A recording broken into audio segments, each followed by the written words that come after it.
I start recording, there we go.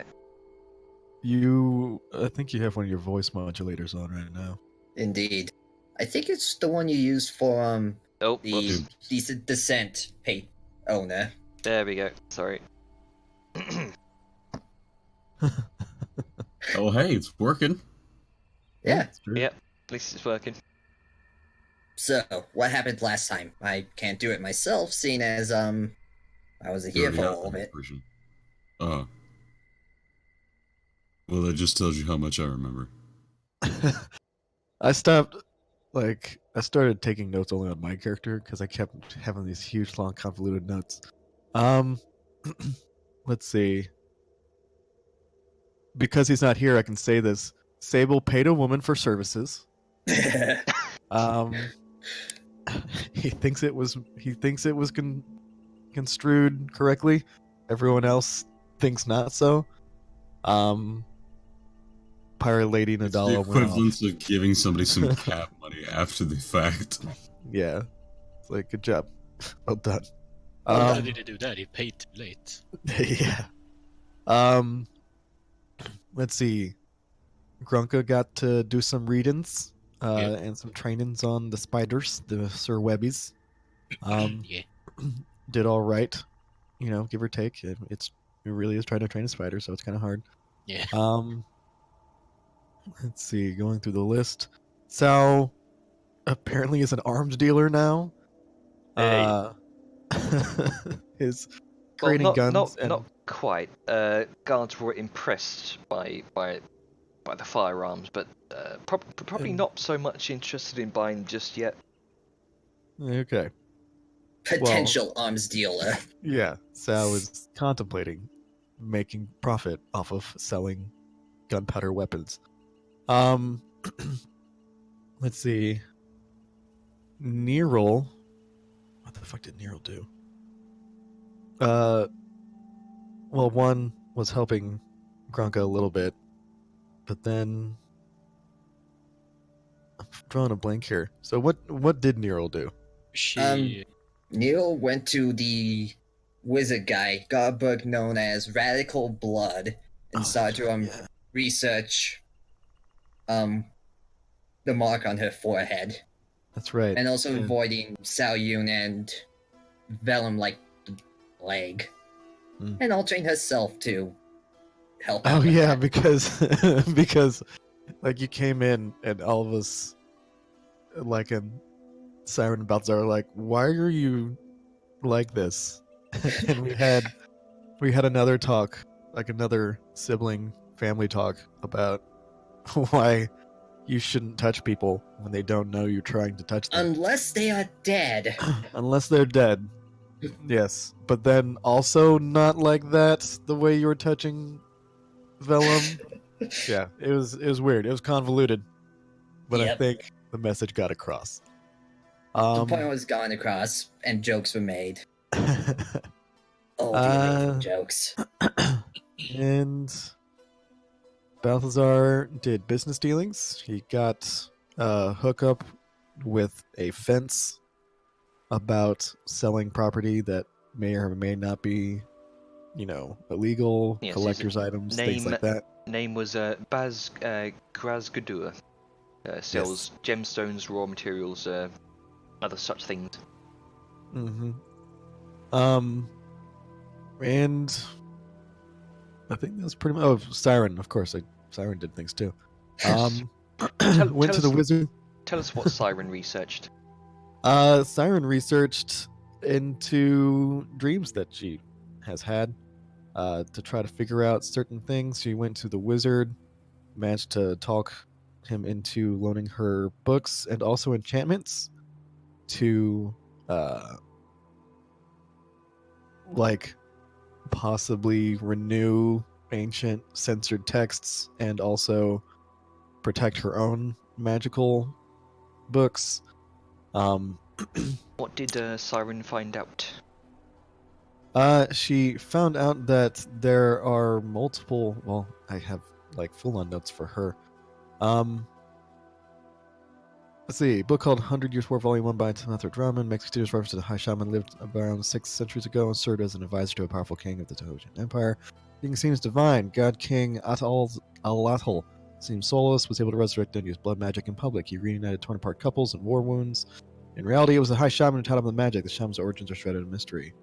Tomb of the Shamed King and the four statues Saturn encountered, some reference to black books.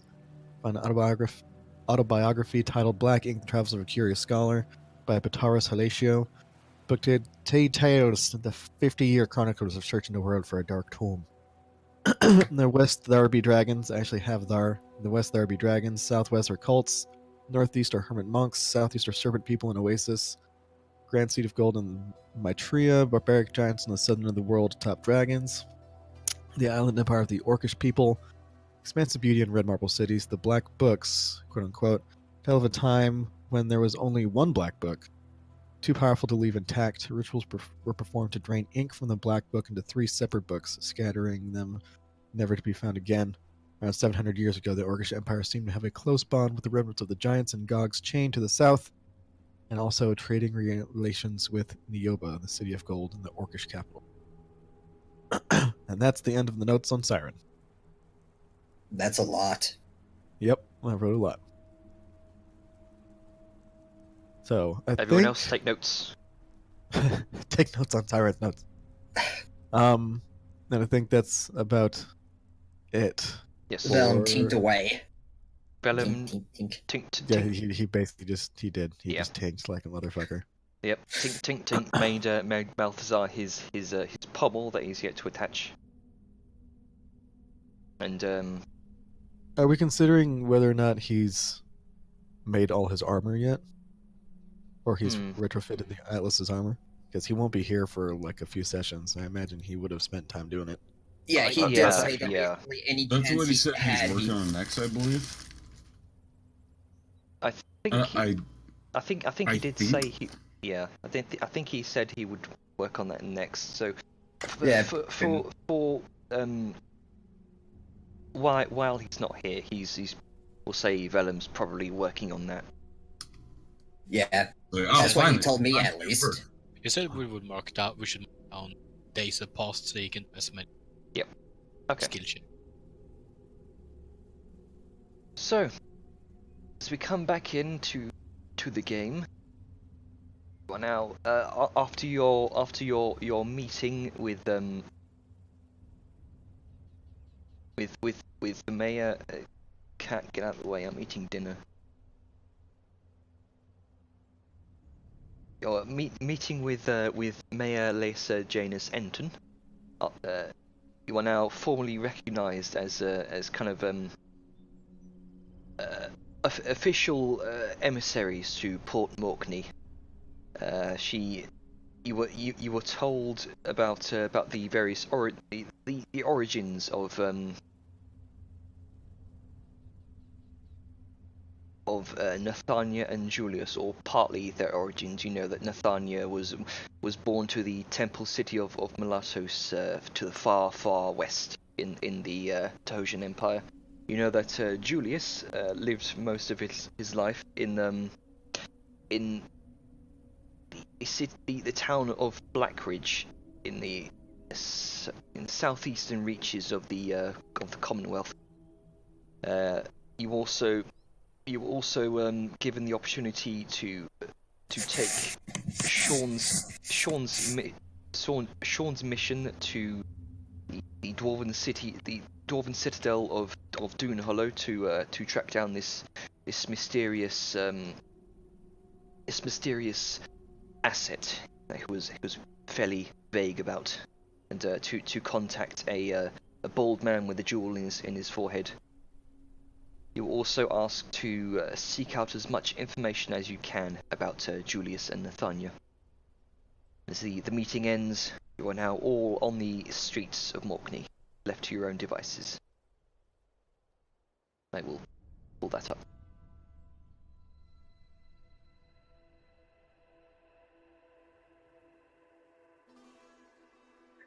So, how do we prepare for our journey ahead?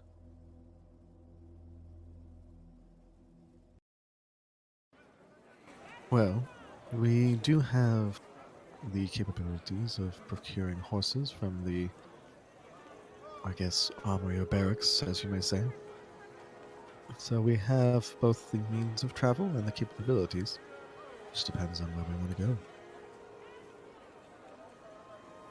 And if you wish to prepare for the day, stay in Port Morkney, whatever you choose, it's completely up to you.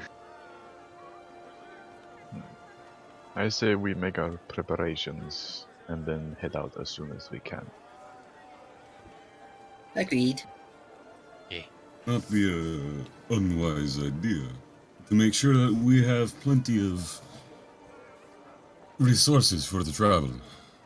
The last thing we would want is to run out of rations along the way.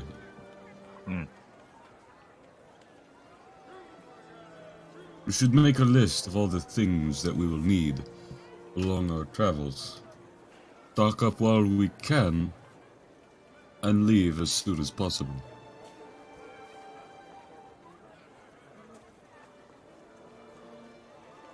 I know that we can quite possibly get most of it, at least ration-wise, from the decent descent. Though other materials, like what you do for your crafting, so I'm sure you can procure elsewhere.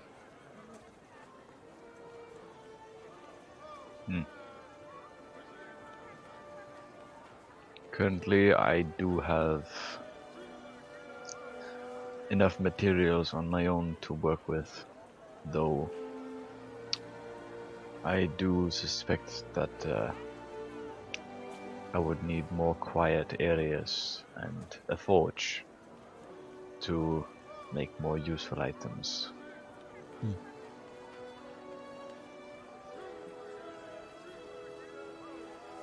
What would it require for you to make more bags of holding?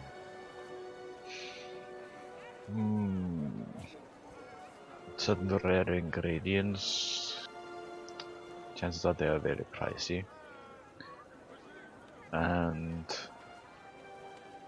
leather, of course. Well, you do have quite an assortment, and I would be perfectly happy to provide some funds for such a thing, because a bag of holdings are worth their weight in gold. And a bit more. Mm-hmm. Well, I'll tell you what, so if you have a list made, something that I do, and I will help you procure, be it by means of purchasing myself or providing the means and currency to do so.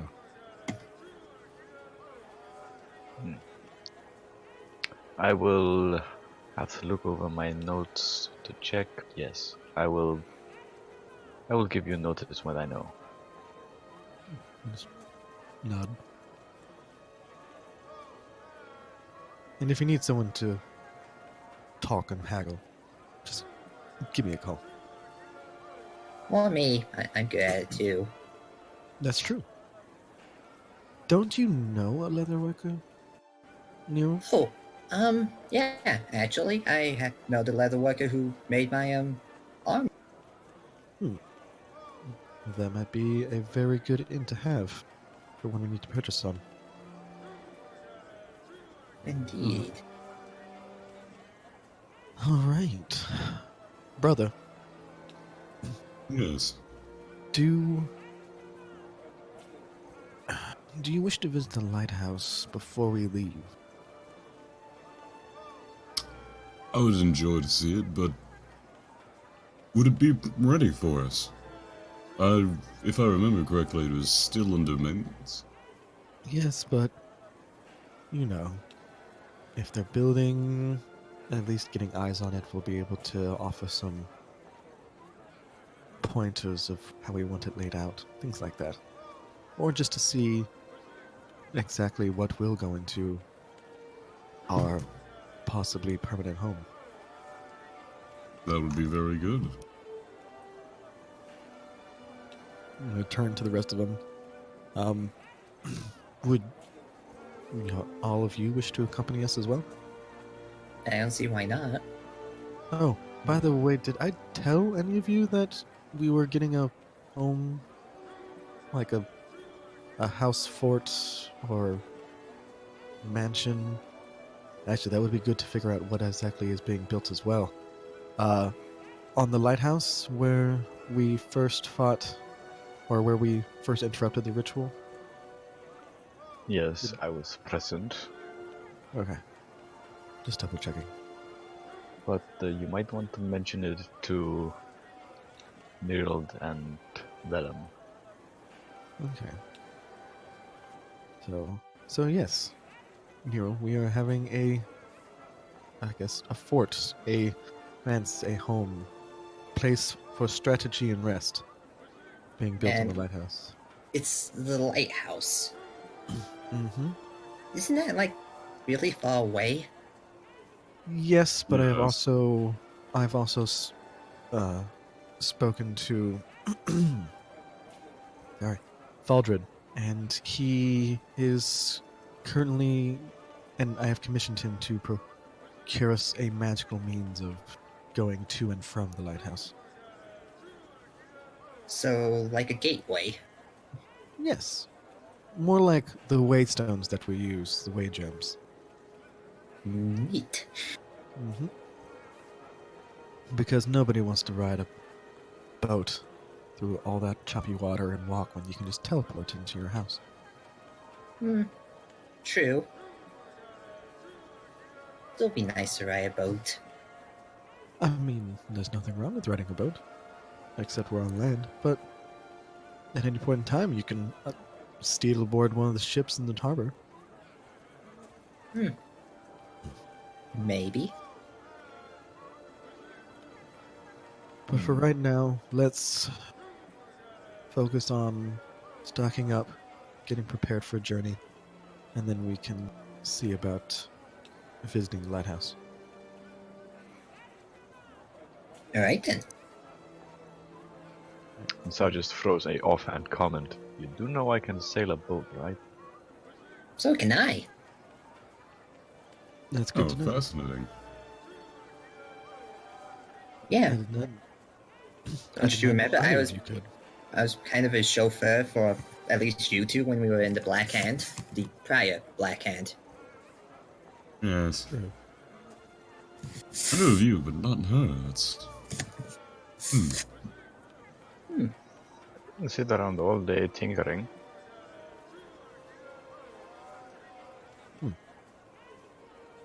Did you Well, used to have some history aboard the sea? Only a small bit. Sort of a mandatory practice thing. Understandable. well, I'm certain it will come in handy one day.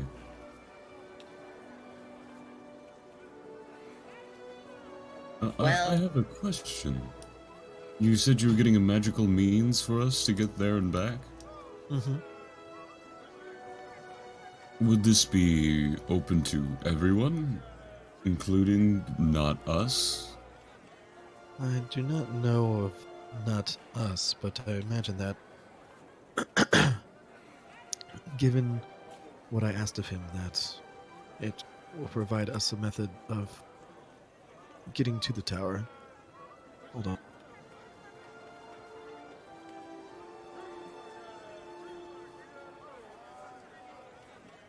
Sorry, I'm like a chest in my throat. Fuck.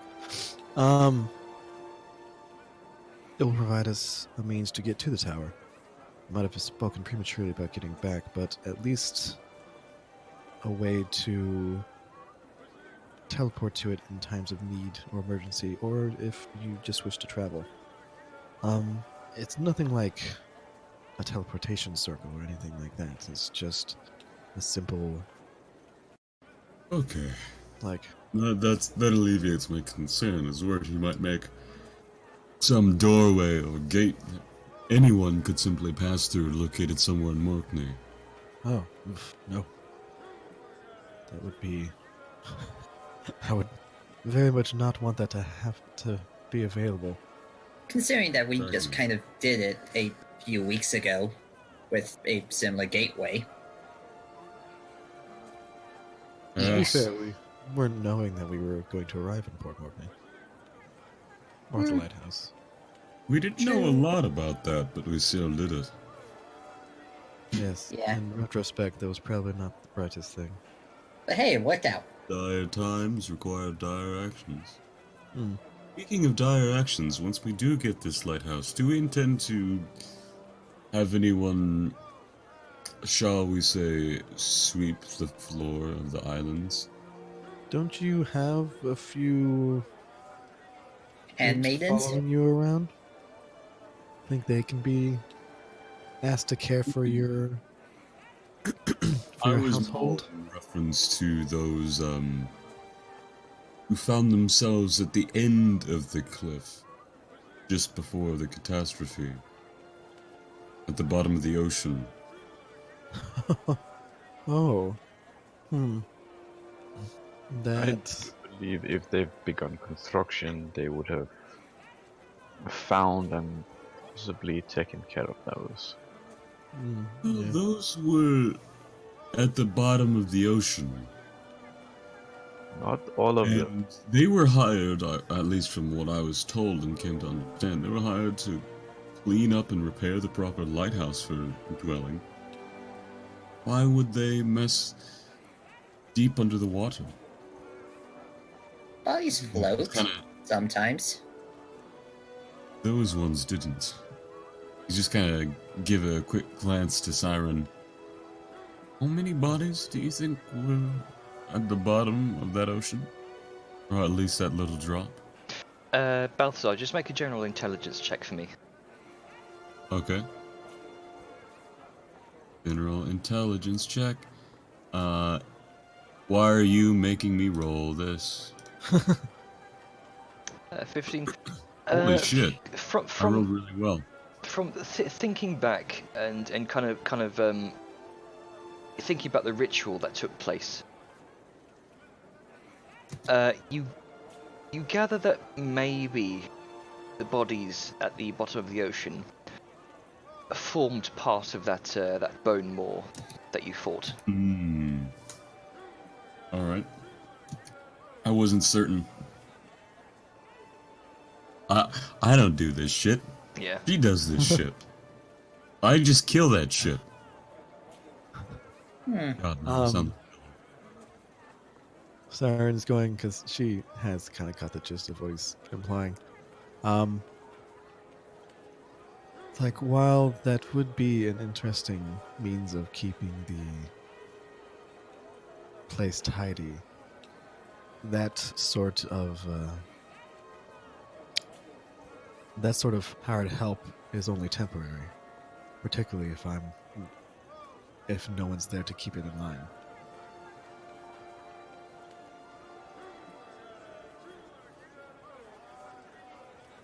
You're also muted, Atlas. I see. Yeah, sorry, it's taking a sec. I see. I was thinking more that, depending upon how they cleaned or what happened with the magic, you might have plenty of hired help nearby. Oh, that, of course. Even if they're able to repair the lighthouse, and even if part of the help, left after the ritual, it's still a place of significant power, one would think, so it's quite advantageous for us that we get it. Mm-hmm. Definitely Well- something to watch for in times of need. While you figure it out, I think I'll go gather up some alchemy materials for the trip. Good. Take Grunka with you. Okay. Come, Grunka. I think I will head off and look over my notes, gather up provisions and such. Good. And again, when you have that list of what you need, come get me. Sound nods. And then she. Oh, also, sorry. Before everyone like starts leaving, Siren like reaches up and touches the earring in her ear. It's like, and remember, because it seems like everyone had forgotten that we can speak to each other now at a distance. All right. I forgot we had that. Did we all get one of those? Mm-hmm. Oh, Yep. bitchin'. It Yep, didn't earrings of require whisper. attunement. No, it did because it's It did. it was a more powerful version of Yeah, his messages was the other. Yeah, and we this is have had second. it for a little over a week now, so So, we are. I think that's enough to attune to it. Yeah. It's only- I do recall I did somewhat nerf it. Oh, okay. Yeah, didn't you nerf it to the point that we had it to is. touch it? Well, it was a mesh. It was a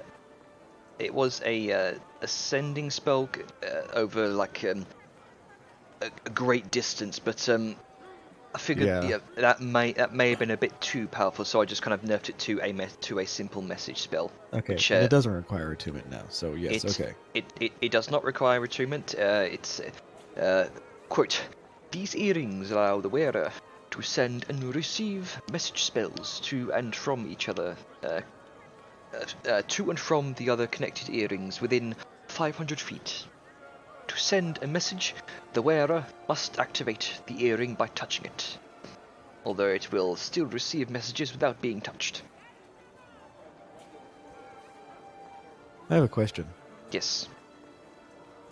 So, demon ears are very agile and very.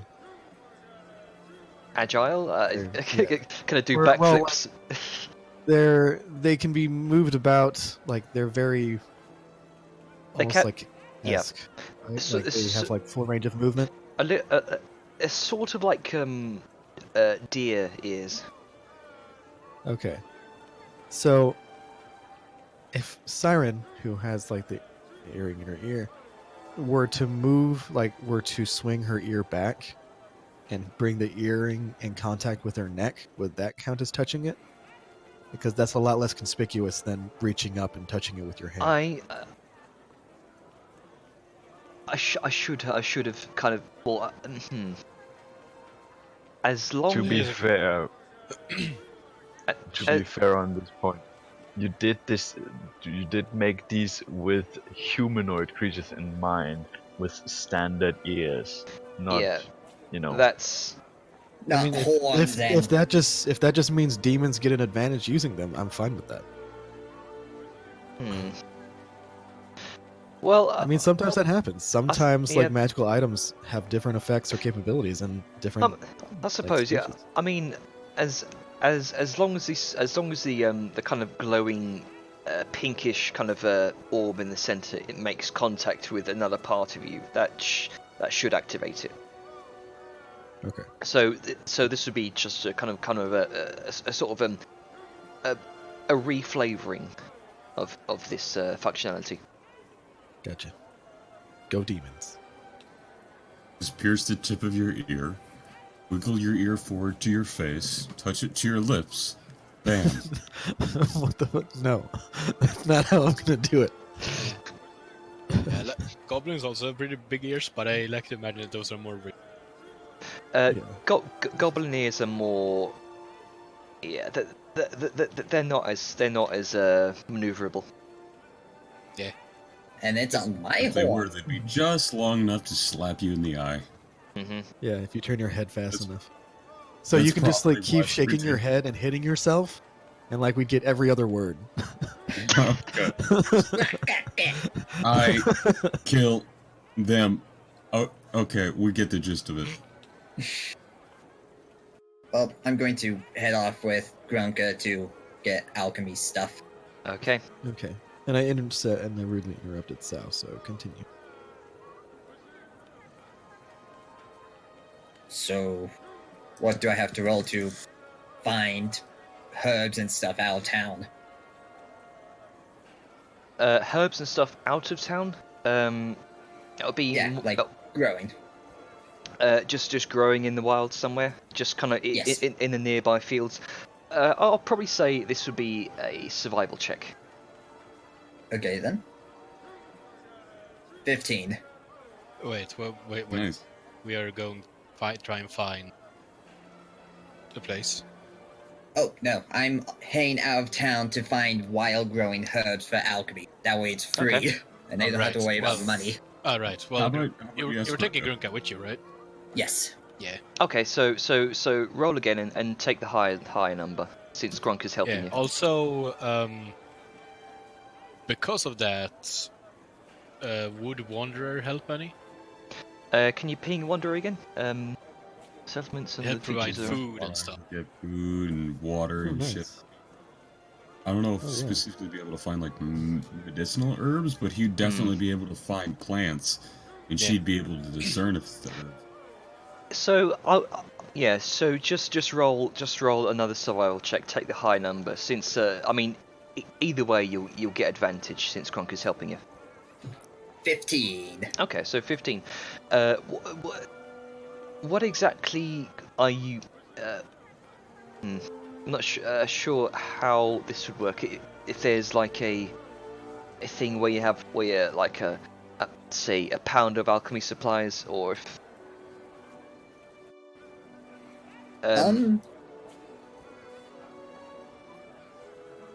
Nor am I seen as this is the first character who I've had who's had alchemy.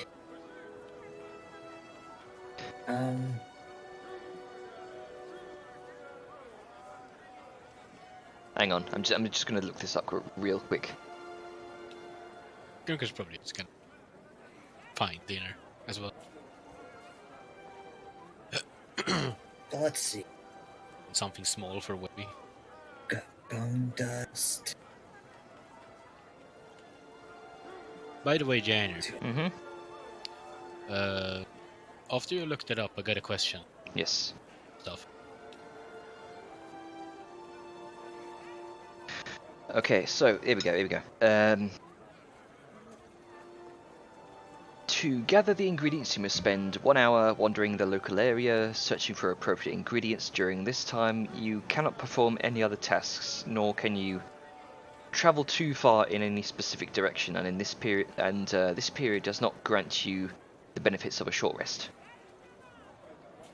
Alright then, fair enough. Okay. So what I was asking Yes. is that the with Webby, the food and water expenses per day is 2 CP / 3 days. What's CP? What did that? That's points. copper. Oh, copper Copper pieces, pieces. right? And then lifestyle expenses is 1 silver piece per day. Yes. Okay. What would that mean? Lifestyle expenses. Essentially, you know, where you're going to keep him. If you're kind of say hold him in some sort of holding sack or cage or anything of the like, it's basically more of a mechanical expense to keep your pet. Right. Because you know, is it like how players have like their own lifestyle expenses which determines their cost of living for their food, their drink, and Sort you know, of that, basically yeah. the level of nice of the place they stay at, like sleeping in a barn yeah, versus yeah. staying at a brothel. Yes, although this is dependent on the size of the creature rather than the quality of the expenses. Yeah, you got to have a large enough holding, Hmm. and somebody who wants to hold a spider. So I think I kind of got that bag for him that he's in. Yeah. But Probably not the most comfortable living kind of living conditions for a kind of a fist-sized spider. So you may have to say, you may have to spend a bit of money, kind of trying to search for a small, say, steel cage or something. And Oh, the goddamn terrarium. and the extra kind of expenses each day would functionally it would So- be kind of maintaining this cage. Throwing away all the little spider poop. Yeah, essentially. Spider poops. Why are we talking about spider poop? I don't know. I guess it's kind of dawned on. I wonder if they actually have excrement. What? Yeah. Uh, Everything They does. do. It's just yeah, I guess. I mean, the stuff that lives, some don't. So, anywho, do I find anything? Yes, you do find. Hang on, bloody cat trying to nick my chicken. Oh Shit. no. Go away, cat. Go Not away. the chicken. distant meowing of disappointment. Oh. No, I'm gonna have to. Hang on, I have to kick him out. He's being I could a hear plague. meow. Not the plague. Yeah.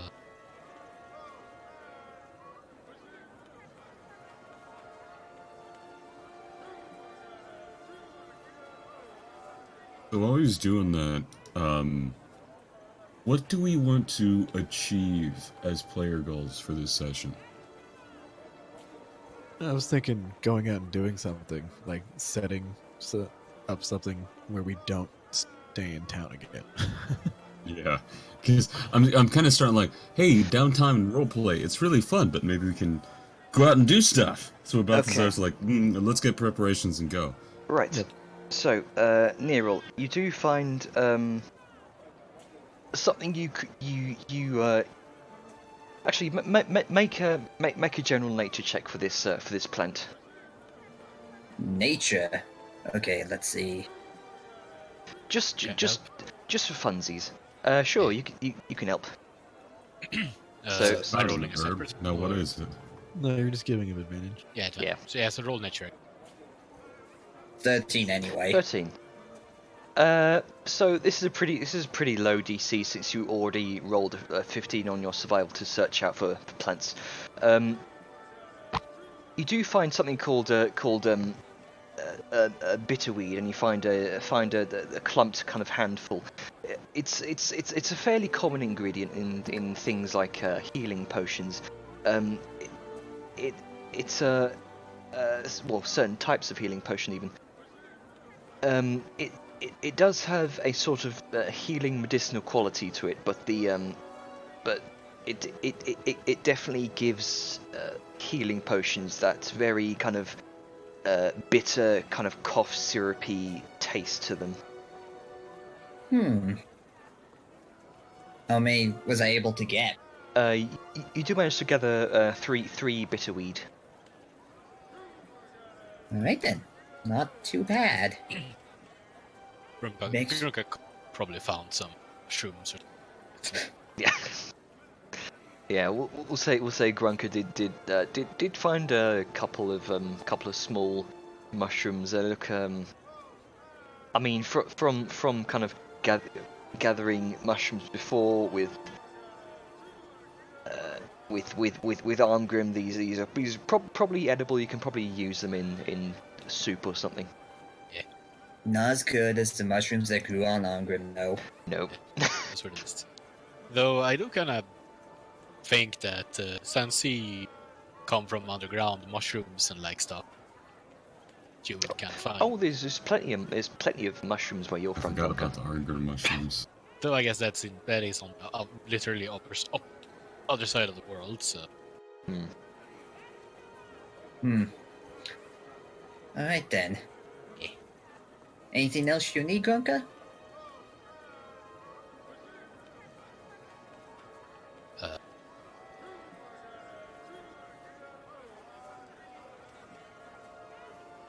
you can see, Grunka's probably a little bit uncomfortable being in the forests. Oh. It's kind of eyeing up the trees a bit. Too And much there's dappled sunlight kind of falling through the canopy here, and you can see Gronka's kind of shielding his eyes a bit, kind of squinting at the sky. Yeah. If you're uncomfortable, we can head back. Trees home. With stuff. Kinda like you, Grunka. Weird and tough, that is. Come on, let's head back. I think I have enough for a few potions. Okay. And we head back. Okay, so what are the rest of you guys doing?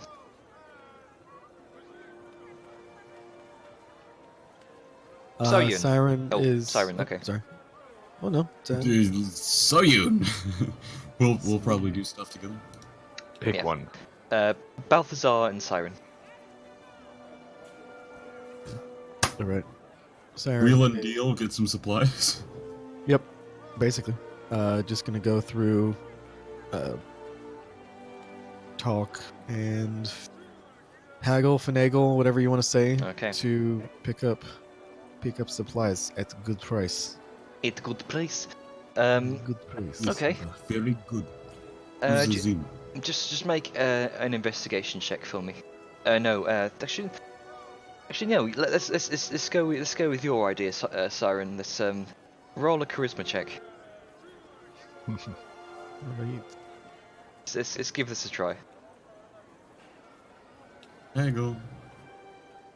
Finagle. Haggle and finagle. 15. Nice. So let me know what it is exactly you're trying to find.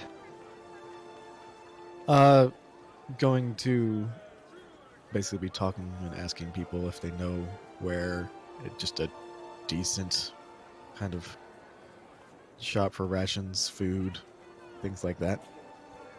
Basically just Okay. trying to ask, like, persuade people to tell me shit. So, you from talking around the various denizens of the port town of Mockney, you do know that there are plenty of bakeries around. Where you can buy various pies, various pasties, all sorts of baked goods. But That's really will they... in this front and center. That's true. Like, Siren makes sure she has the Port Morkney official pin, whatever, Hmm. pin to something, not necessarily a dress, but like, I don't know, like, it's just available. She has it on show. Yeah. You do find kind of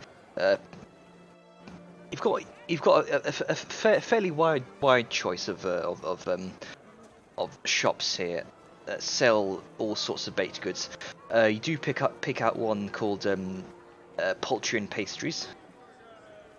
It's kind of an open fairly open shop. You see at the back there's kind of a cooking area, kitchen, and what looks like a sort of table kind of out front and beneath this kind of tarp, this canopy. There's a fairly rotund looking gentleman, rosy in the cheeks. Looks like he's had his fair share of pastries as well. Okay. So, not necessarily. Let's see. I'm trying to think of what would be good road rations. Just things that would hold for a while.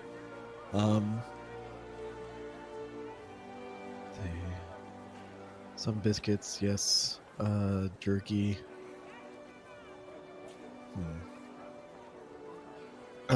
So with that in mind, yes, I was just gonna kind of go up. So, excuse me, gentlemen. If you would be so kind, my partners and I are currently in the midst of preparing for travel quite a long ways, and we were wondering if you might have any biscuits, anything that can hold quite well, but also not taste like cardboard after a week or so. Okay. So, to keep this brief, he does sell you a few, sort of a small kind of how would you describe it? A small. I'm trying to think of the bloody word. A biscuit. Something small, round, made of flour. Yeah. What looks like a kind of clumped together set of baker's dozen kind of biscuits for around we'll say 5 silver. Can I haggle down that price? You may make a persuasion check. And that is why I'm here too. Actually, with so I have like the Port Morkney official things, like, and we are on kind of official business in this aspect, and it'd be very helpful to, provide and help the cause. Could we perhaps get a discount in that aspect? I'm going to use that Okay. to hopefully maybe get some advantage. And if Better not, prices. or That could be pressure. also haggling. Pressure. Yeah. Pressure. Prices. Pressure. Yeah. 24. You haggle that Yeah, all the way indeed, down indeed. to 1 silver. Oh yeah. Charisma. This motherfucker had a 500% markup. Whoever told you this was a cheap place to go is fucking lying. Those motherfuckers. Oh hey, I finally have silver. I've just been carrying So- around like the full currency, just gold and platinum. Like, who needs silver and copper? Fuck that shit. You're a bunch of cheapskates, that's what you are. So mark down 13 fruit. biscuits. Alright. Got me some biscuit. Delicious biscuit. Now, are we getting enough for everybody while we're here? Is this like lambdas bread?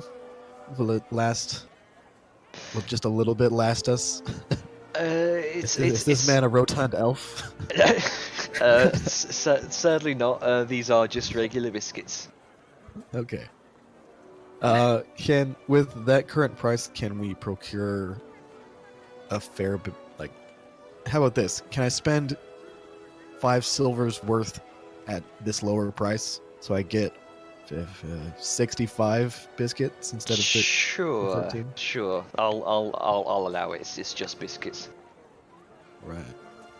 Yeah, that way we can get some biscuits for the travel. Yep. Because we need party provisions. Yep. And let's be honest, we don't want to trust them with their money. They're liable to drop 100 gold on something stupid.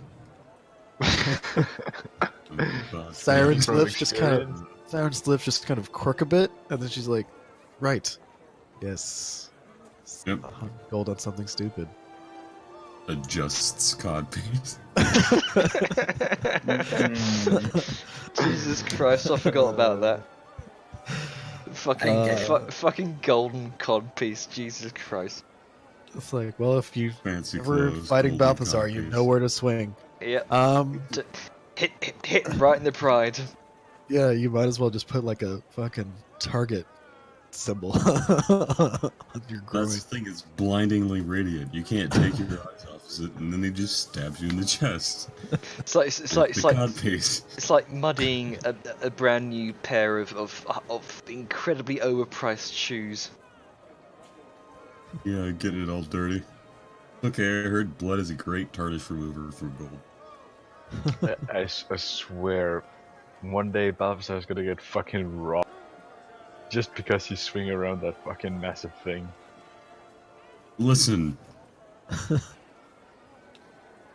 You're probably right. I'm wearing clothes worth 100 gold. I have fine jewelry on, I've got a golden codpiece. I'm a frivolous spender. Somebody's gonna come up and try and rob him, and then he's just gonna have to murder them. I mean, Just call we Siren, did make it murder look the like last nothing ever people. happened. Yeah, we did murder Yeah. the last people that tried to rob somebody, like, in our line of sight. And Yeah, worse. We didn't even just kill them because they had weapons. We defeated them and then we murdered them. yeah, yeah. Point But being, in the name yes, of it good, could be an issue. for the In the name of greater good. we were The- rescuing a citizen. getting renowned and more money for frivolous shit. But not frivolous shit is 65 biscuit booze. Travel biscuits. In the name Um, of Because legalizing murder. But murder them Uh, with biscuits. Murder biscuits. Fucking eat them! Fucking eat them! Alright, sidetrack aside. Yep. And then Sarah's gonna do the same for like just travel jerky. Okay. Just salted meat and Pocket salted jerky. coconut meat. So yeah. it does. He does offer you a price of 2 silver for about six rations of bacon. It gives you a bit of a sample taste.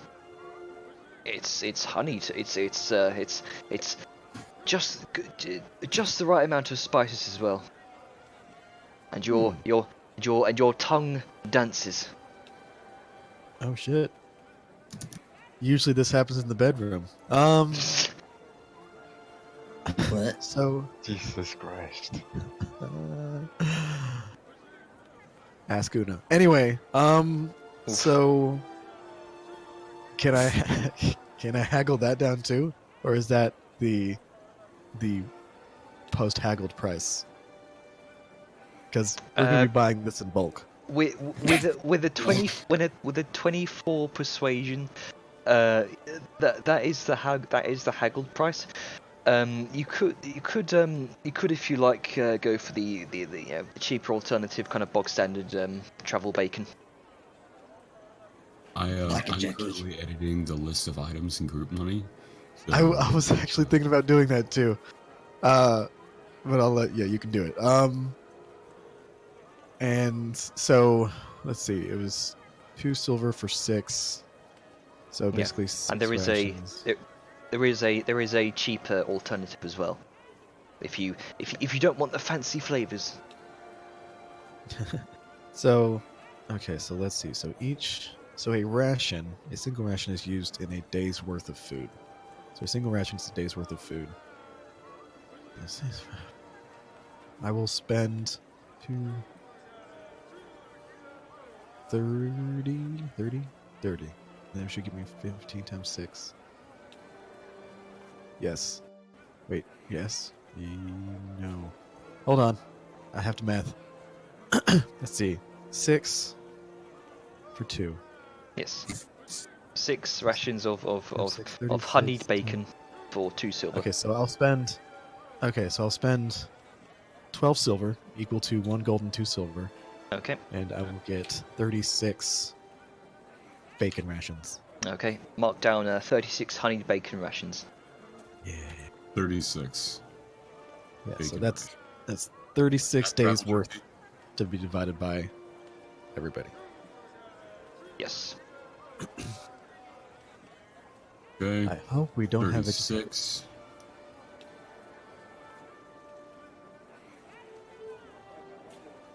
Is that also plus what Grunka finds?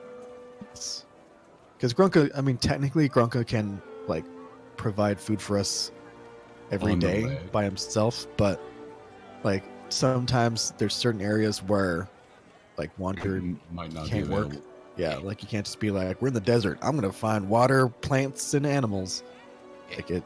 Mitch, So Well, what about Yeah. cactus juice? that is not good It's for you. the quenchiest. Cactus juice can actually Yeah. make you extremely sick, and it's not recommended to drink it. Only Gloves. specific kinds you can drink with Velcactus. But I digress. You have to be very careful. I swear to fuck sometimes with you guys. What? I live in Texas. He lives in Arizona. Like, we have a lot I'd of like to desert. go around out in the desert and just be there for a while. I want to live on the land. So it's really important to know these things because you think, oh, I can just drink the cactus juice, and next thing you know, you're violently spewing and having a From bullet hallucination holes. and dying in the desert. You are expelling everything from both ends. Exactly. Ew. Including the myth that you can drink cactus juice. Myth busting. I shouldn't really be surprised because the only kind of cactus we have over here is like the kind you'd have at home in a potted plant. Oh, like barrel cactus? Yeah. Yeah. I mean, we do have a desert. The only issue is it's been slowly moving across that a small little strip of land, and soon enough, in maybe 50 years, it's gonna disappear into the ocean again. It's fucking weird. No, yeah, the deserts move, man. The Sahara's been moving for a long time. Yeah, I mean, it Yeah, did but I swallow a think we town should- at one point, but Right. that's another thing. Right, sidetracked. Anyway, we should get back to Like- this. A Yeah. final way to tie that in. Hey, Janner, is there any deserts in Mayland? Hmm.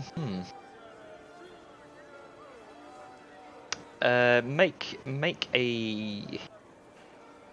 No, this isn't even. You know that. This is just player question. Is there deserts in Mayland? I mean, We have a map. not hot deserts. Because No. it doesn't really. It doesn't really look like there's desert in Mayland. I Uh, mean, there's the Darren maybe. Darren that's. Well, you'll find out if you get there. There's the Yeah. Actunis Mesa. It's kind of a desert. So, but looking at the green from most of the map, I don't think our personal desert survival experience is going to be too relevant. Hmm. Let's- So we Well, might be able to move the If you, conversation. If you prefer to stay in Mayland, that may be the case. Unless we go to Seoul.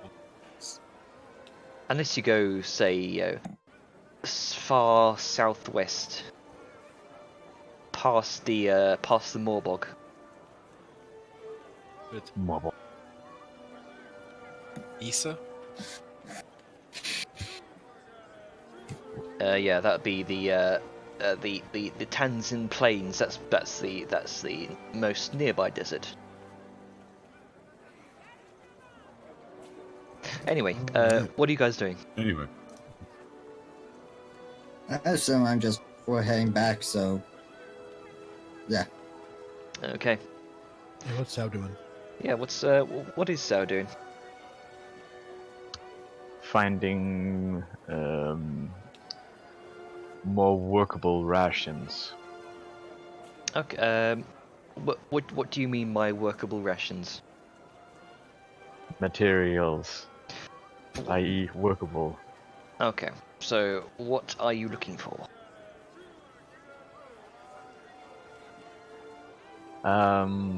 General metals and woods.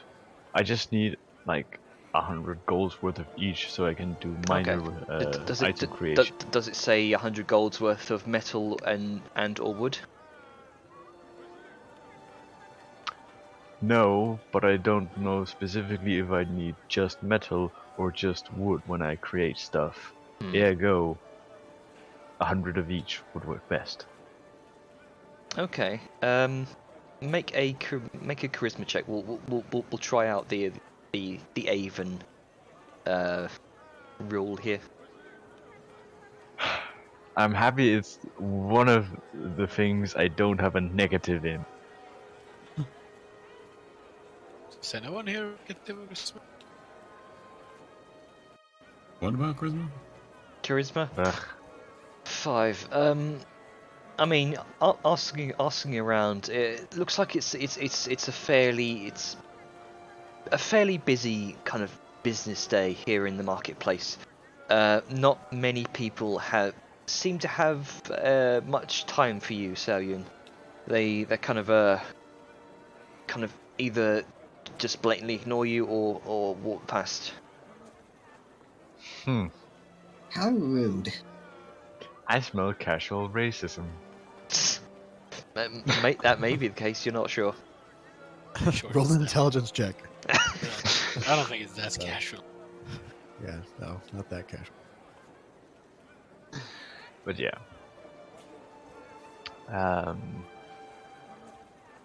Gonna keep trying to at least find something. Okay, so I'll say make another charisma check as you are walking throughout the day trying to find what you're looking for. Yeah, You have some bad rolls. some very bad rolls.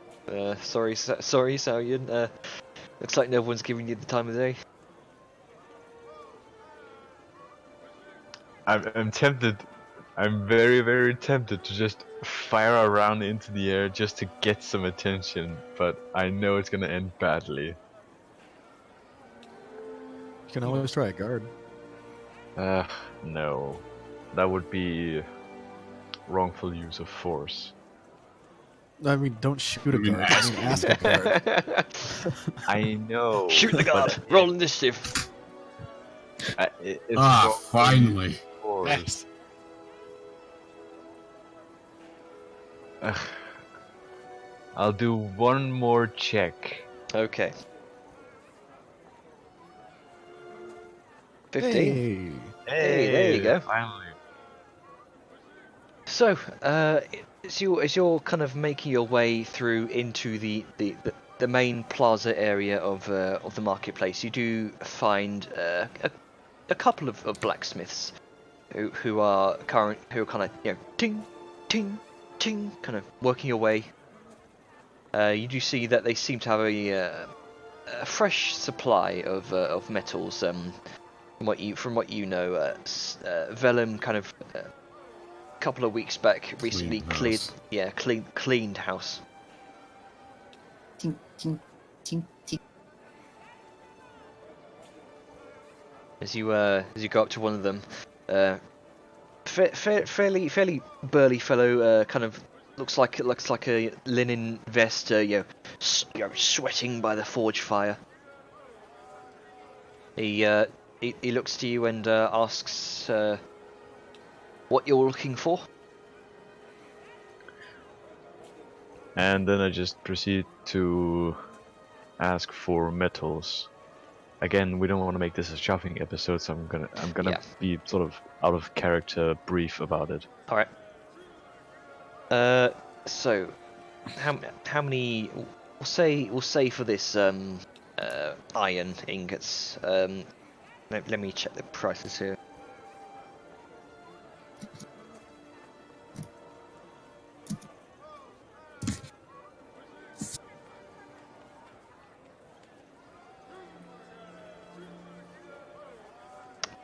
So we'll say cost per pound. Iron would be 1 silver piece per pound.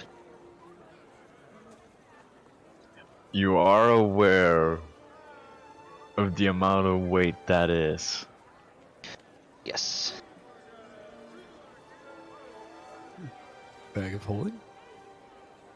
It's possible. I know I have a bag of holding, but that only halves the weight. No, it removes the weight entirely because the bag of holding is always a specific weight. Mhm. The bag of holding is always 15 pounds, no matter what you have inside it. Alright. You can always use a bag of holding. Yep. That's what it's there for. I'm just used to the rule that it only halves the weight. I don't know if that's ever. I don't remember that being a thing. Yeah, Yeah. that's. I'm not sure where you managed to get that from, but Might Maybe be you're thinking house- of the other bag of holding? The, the I'm rock blanking sack. on its name. Yeah, or it's that. just a guy who walks around like holding your shit. His name is Bag, And he holds things. Anywho, but only half. But yeah, he's the one to carry your burdens, though. motherfucker. Either way, yeah, 100 goals worth. I'm pretty much clearing him out, aren't I? if you're very much clearing him out. He's got no iron left by the time you're done. At least it was a nice payday for him. Mm-hmm. Mhm. So just mark off 100 gold and 100 gold's worth of iron. Yes. Now for the wood. Right. I'll say yeah. With a 15, it's not hard to find. There's plenty. There's a few lumber salesmen.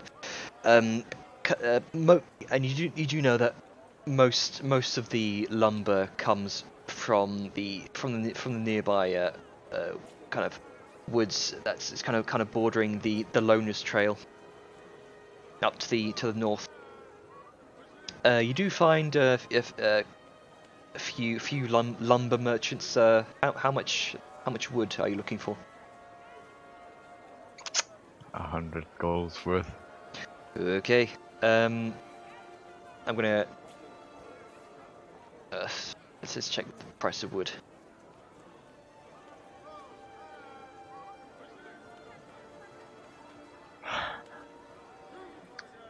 There's one reason I hate these pricings for the artificer and all of the other stuff, and that's because the pricing is to make it fair for what I get, but based on how much I need to buy to make them, I'm carrying around essentially a fucking workshop. Yep. Good thing you have value of holding. Okay, Yes. so for raw lumber, I haven't found any prices, but we'll say about about 5 copper pieces per pound of lumber. That's a lot of wood. Mm-hmm. Yep. Read. I think I will just cut that down to 50 golds worth. Okay. So just mark off 50 gold's worth of lumber. Just take off 50 gold. Shit ton of lumber. Yeah, that's you. By the time you're done, you've essentially cleared out 2 merchants worth of lumber. Mhm. They've cleared out shop. And I'm pretty sure they're happy with the pay. Oh yes. Maybe you could go for, because it's just 100 gold's worth of wood, right? But that also kind of intrinsically makes higher quality wood better. So like you can cut down on the volume that you buy by purchasing a lot higher quality wood. True. It's up to you. Because all I know is that 2 copper for every pound of wood. Yeah, that was 50 gold worth is- that was 5 copper. Oh, 5? Okay, that's still a lot. Mm-hmm. Ah. I could build a fucking mansion. Pretty much. Yeah. I mean, We're probably going with the higher quality thing. yeah, okay. We'll say for the sake of brevity that you've found the finer kind of the finer kind of maple wood planks for your projects. Mm. Otherwise, I'm gonna be carrying around a fucking storage. Mm-hmm. Yep. In before I reach the weight limit of the bag of holding, and it just spews out everything. Oh because yeah, it's just wood and iron. Just you can't even fit anything else in there. Oh no. Oh well. shit spot. Sounds ready. Okay. So, as you're all kind of looking through your checklists of what to get for the journeys ahead, kind of ticking off, rations, crafting materials, herbalism supplies. Is there anything else you wish to do in Port Morkney? Because I know there's a couple things you've not done yet. Needs travel. Yeah, we need to get horses. Yep. And I know technically. So, how are we going to explain Velum's absence?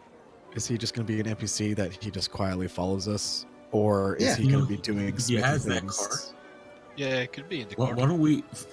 So if we're still away when he gets back, here's my suggestion. He's like, no, I don't want none of that business, but I still need you around me to protect me, so I'll go with you in my cart if you get horses for the cart, but I'm staying back in the cart and I'm not doing any fighting. All right. Well, That way that's he's fair. not taking any risk. And that way when he joins back, if we're not back in Port Morkney yet, he can still just pick up and play with us. Hmm. There you go. That's essentially what he actually asked and said. Cool. So All right, then. yeah, you've got the horses. There's a contract you've not discussed yet. There's a cart that you need to pick the horses up with. Oh yeah, the fighting contract thing. That You too. still haven't ironed that out, huh? Nope.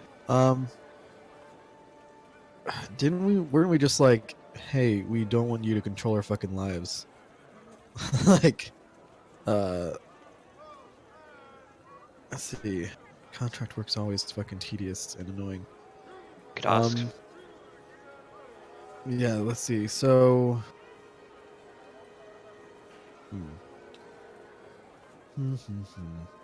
Atlas, you're also muted, by the way. Yeah, On I'm sipping stuff. okay, I just didn't know if because the contract thing is kind of your Yeah, it is kind of my forte. Sorry, I was gonna pipe up. In terms of the contract, there were several of us who seemed to object to signing it in the first place, while some of us, like myself, were very interested in refining it. I think that's something we need a proper discussion.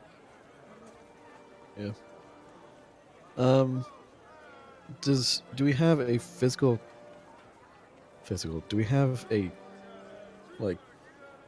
visual representation of the contracts so we can see what it Yes, entails? Handouts. yeah, it's in handouts.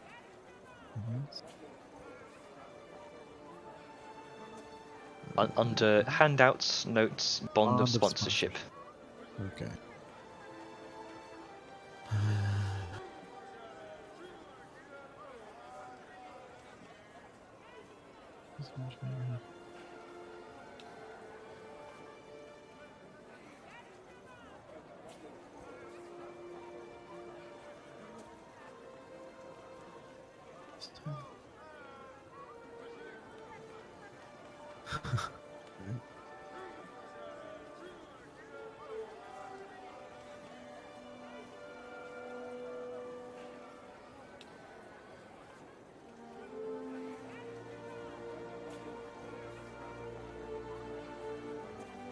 Okay, so Honest Smash it actually doesn't seem that bad. Okay, let's see. So it basically goes down and says, join the Fighter League, and it gives us a license to kill in the Fighter League. Then it covers possible injuries, basically waiving their liability for anything that we suffer in the middle of the Fighters League. Then involve paid accommodation when we go to the Fighters League. They will sponsor, they will use, they basically have our license, our likeness in perpetuity. Okay, forbidden For the Fighters League, one signed.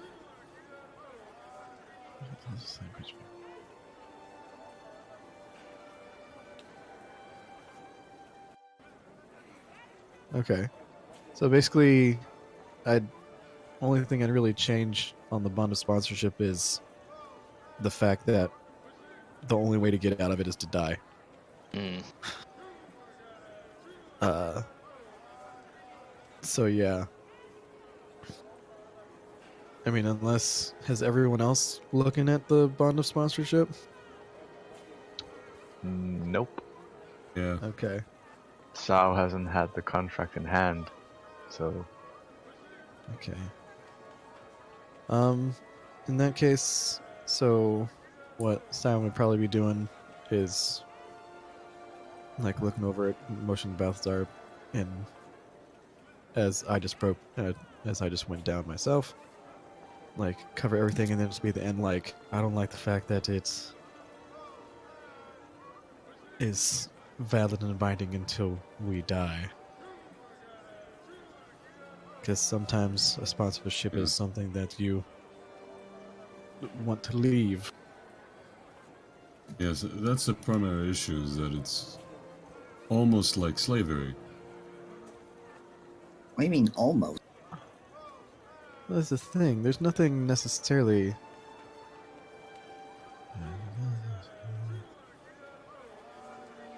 There's nothing that forces us to do anything. Let's see.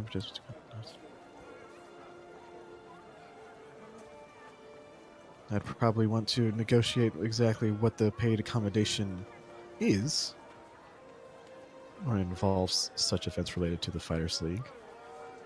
But there's nothing that forces us into anything.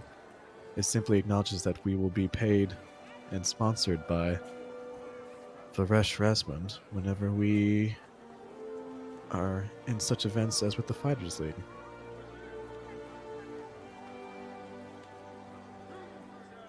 And, until we die, which again is the part that I. Less than stellar. Yes. Because sometimes we don't want sponsorship. And it'd be nice to escape from said thing. But no, there's nothing legally that she can do to punish us. There's nothing that forces us to even be in the competition. It just says that she is our sponsor for the competition.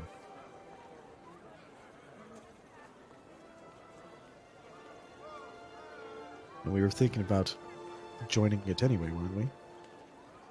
Really, we were. A sponsor would be very good to have. This is a nice deal. The exception is that it's got a very unusual binding.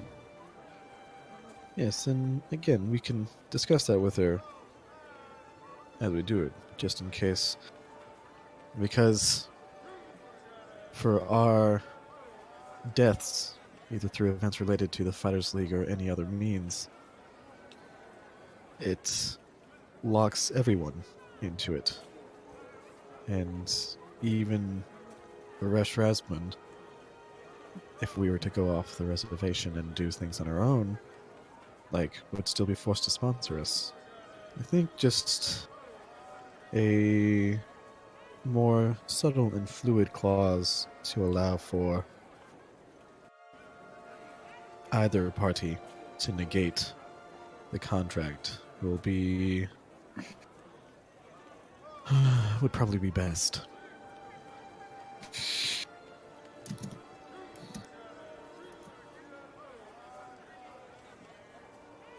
But yes, just something more simple, something not quite the longevity of until death.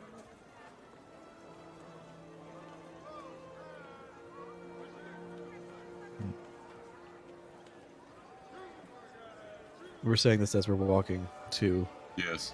a ship to wait for, or we're going someplace to wait for everyone to return so we can Okay. quickly visit the the lighthouse.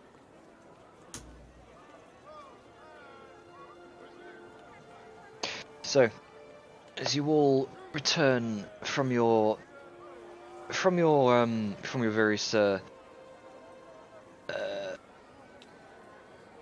keep forgetting words. Sojourn. So yeah, from your various spendings, your various preparations for the road ahead, you all meet up at the docks of Morkney, and you do look for a boat to the lighthouse, the old lighthouse, where you. Yeah, can we, since I imagine if they're building, there's going to be probably a lot of ships delivering supplies, can we just hitch a ride on one of those? I was about to say, you do find one kind of a small freight, small kind of a ferry. And you see various, various stonemasons kind of wheeling on these large kind of these large stacks of marble stones, and you figure that's probably where all the building materials are headed. So you quite easily hitch a ride. You all sail through the opening delta of the Kesman River, and eventually. Sorry. Oh no, sorry, ignore me. You do, as you kind of crest over a particularly large wave and crashing down, you all see in the distance the old site of the three small islands, with the one kind of ruined tower, which is now you can now see framed by all manner of various bits of scaffolding. You can see small figures kind of hammering away, kind of fixing up this old ruin. As you approach, you can hear the construction effort. The tower itself doesn't look as it's not much different from when you left it. It's only been 3 weeks or so, and you do recall that you were told it will probably take a few months to fully repair, but you can see that work has already started. All right. As you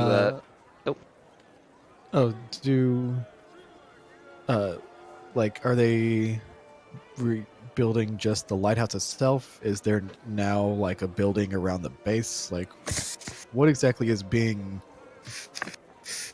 built?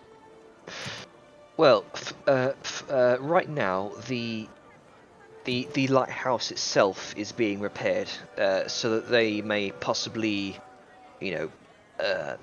add on any sort of any extensions, any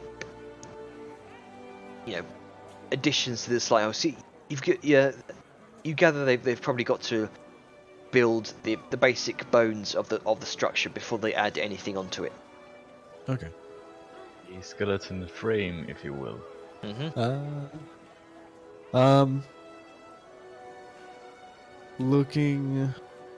I look around for someone who would appear to be the foreman. Like the one who is Who's kind pointing of... and yelling? Yeah. The one who's not technically doing anything, but's telling other people to do stuff. Sure. Make a perception check. Alright. So you're looking about the busy deck of this ship as it pulls into dock. 22. You do. Oh, nice. Let me see here. You do see a particularly rotund gentleman, kind of bald on top, frizzy looking white sideburns, which kind of extends all the way around his head. Do I have a handout for this? Let me check.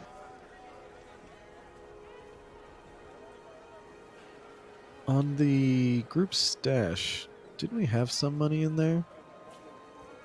Or did we? We didn't actually put money into it. What we had in there was used. Okay. 1 second.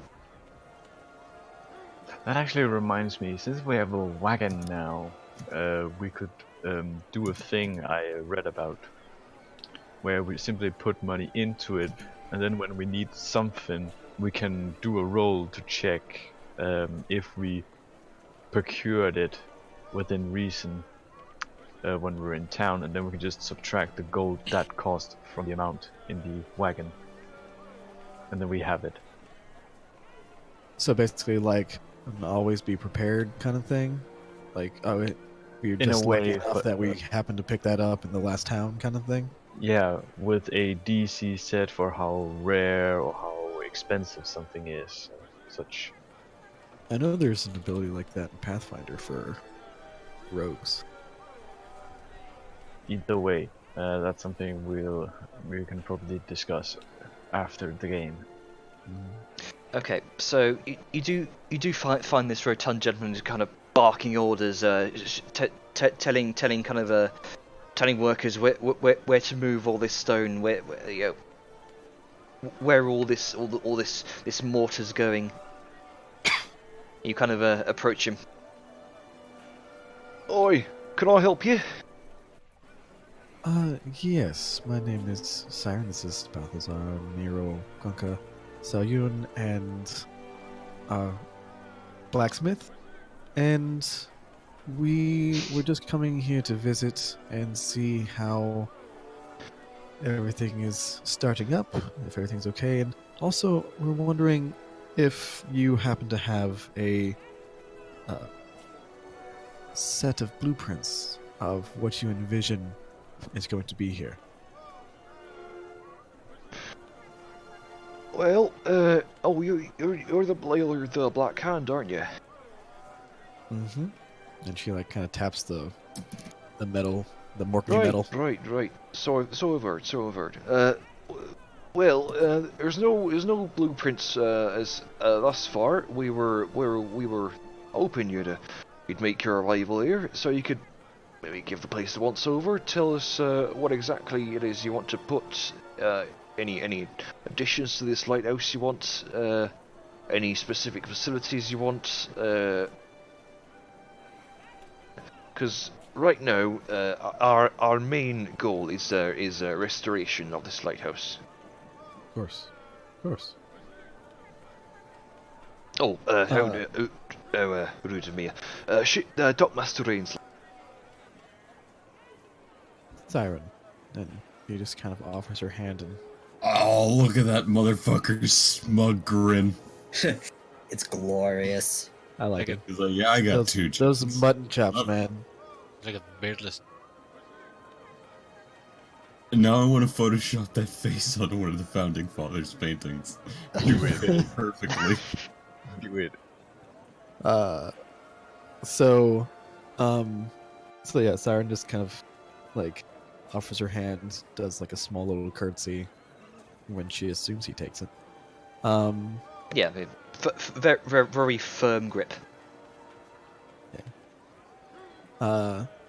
And so, yes, I'm glad that you know. Like, there will be, I imagine, quite a few additions. For each of us has our own needs and necessities, and this So will I be expect. somewhat of our base of operations. So, we are going to be needing, and then I'm going to kind of fade off on that, because I imagine, because this is just going to be a lot of random talking and working and stuff like that, is it possible that we can just kind of skip this and then each of us kind of give you a what we want on the lighthouse yes. kind of thing? And as you're kind of explaining this to him, he kind of kind of nods, Yes, yes. and he gives you the appropriate price tags as well with it, since needs to pay for the labor of these stonemasons. All right, and then after each of us gives our kind of necessities, like of what each of us needs in the house / mansion / whatever the heck it is, Mm-hmm. I guess we'll just kind of start walking back to the ship. Okay. With that, so I was going to look at the rest. So now that we have all that out of the way and planned, I think all that's left is to find our horses from the barracks and figure out where exactly we are going after we negotiate our contract with Varesh. Whatever her name is. Yeah, we have so much to do. So much to do, so little time. Unless... When did she say that the next Fighters League... Because it's like a tournament, right? She did say that.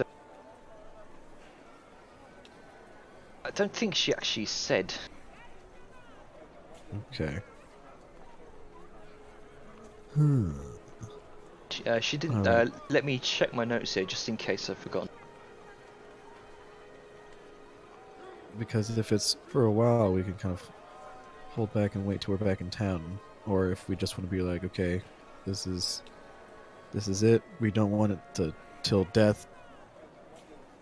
Okay, And- so after your first initial fight, and after kind of meeting with her in her study, she did say that the Fighters League kind of every 100 years, as she says, a great tournament is held by all human, dwarven, and halfling civilizations across all known corners of the world.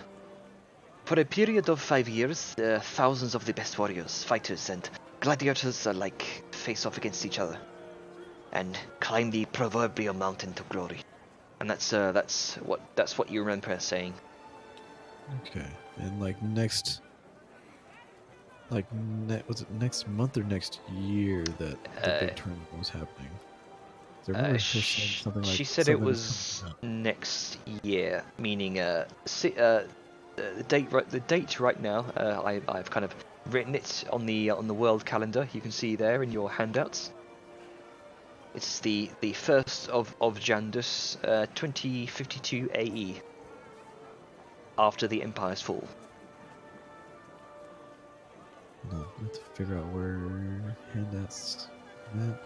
Notes? It's the top thing in the handout section where you have your character sheet. Oh, the very top. Okay. Gotcha. Just to make it easier to see. And which one is it? And what is it? The 1st of Jandus, 2052 AE. Okay. All right. So, so next year. So wow. Okay, so we got a full year to. Well,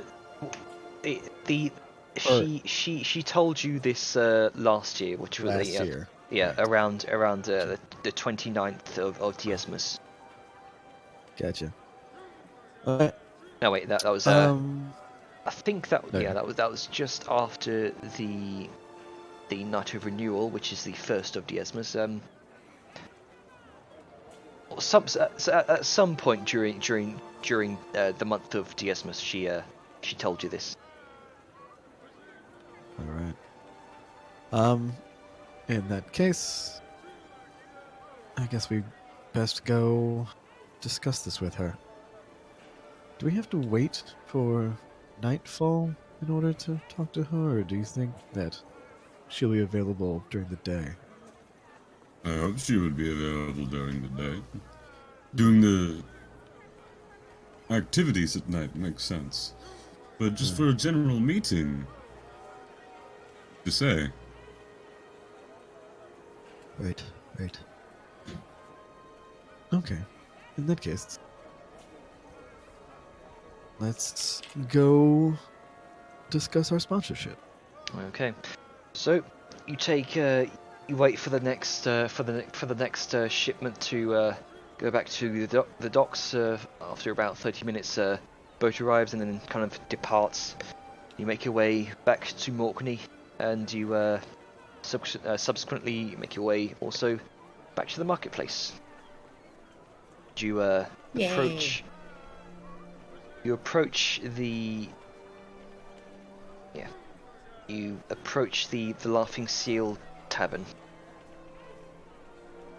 You can see you wander in. The atmosphere isn't as kind of, again, not as quiet and hushed as you last entered. Tavern again open for regular business. See patrons already begun their day drinking. Some chattering, laughing amongst themselves. Others playing cards, not rowdy by any means. Business does look fair. And you see once again Ross working the tavern bar as usual, shouting back to the kitchen, prepare as the chef prepares meals. Alright. I'm just going to walk up to him, to Bros. I'll put up the ambient image here as well. Give me a moment.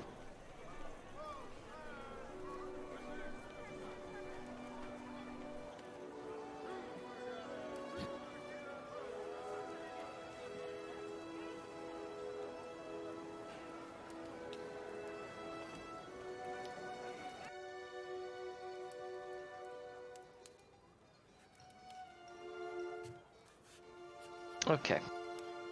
So we go up to Bros. Hello, Bros.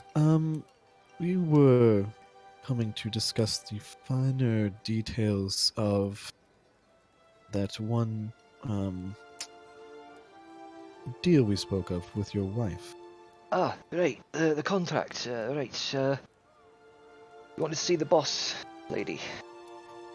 Yes. Do you always call her that? Out of a modicum of respect, aye. She's well, in public spaces, I always call her the boss lady. But Okay. she's my wife. Just curious. Sounds like she's the one wearing the pants. Well, she's been expecting you upstairs. Alright.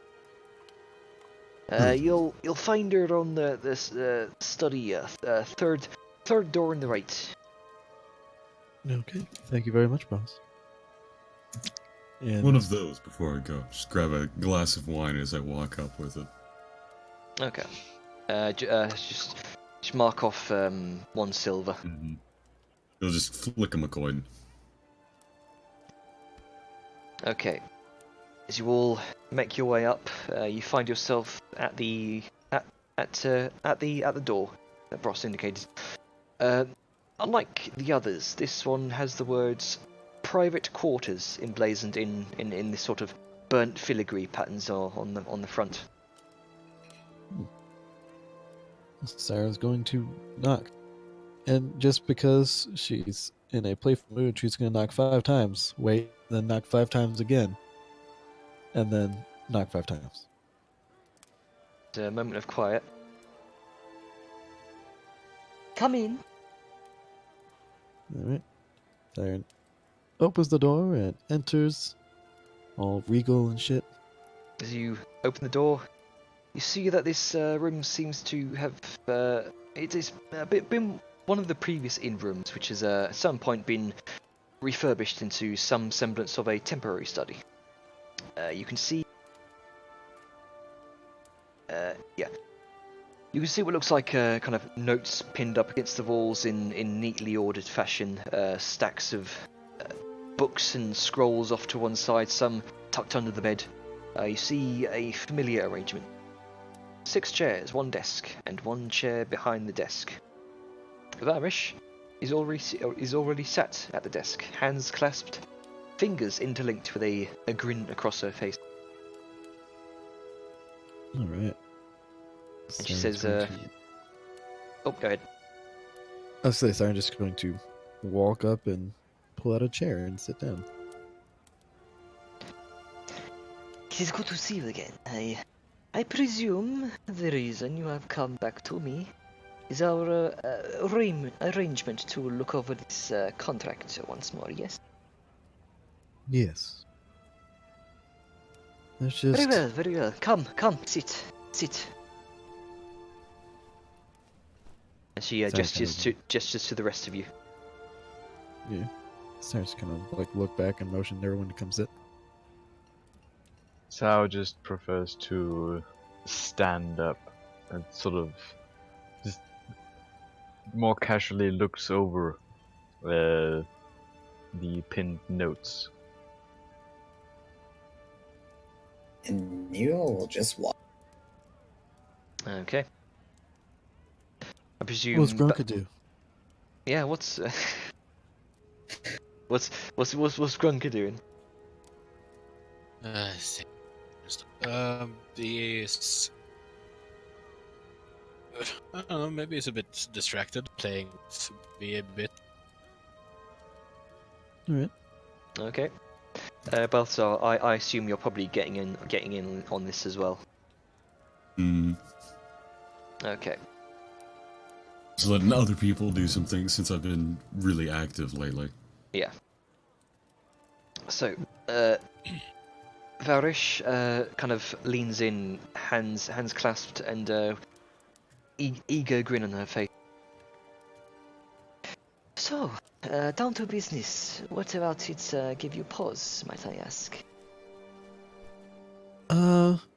Actually, most of it is quite fine. I don't see much issue with many of it. It's just a standard sponsorship. But I do want to just hash out some particulars. One, and she's going to unroll her copy of the bond of sponsorship, and then point to the part where it has involved paid accommodation when it comes to the time as required when involved in events of the Fighters League, and be like, this right here, I would be far more comfortable if this actually had an amount written instead of just the vague promises of paid accommodation. I'd rather not just be paid in room accommodations if I'm going to be risking my life. Oh, Mortal but Kombat. it won't be just paid in accommodation. Don't be silly. With the Fighters League, I presume I believe I told you and Balthazar about this last time we met. With the Fighters League, usually bets are placed by the crowd members, and the winner normally takes these bets. As in, they take the resulting money pot, so to speak.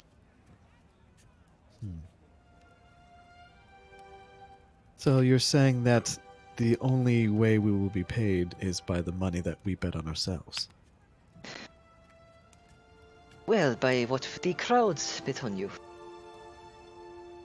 Huh. So we're taking a Are commission those- cut of the crowd's bets. So if, let's say, we're the underdog and we win a victory, we'll be paid less because the crowd was less likely to bet on us? That is where my promotion comes in, you see.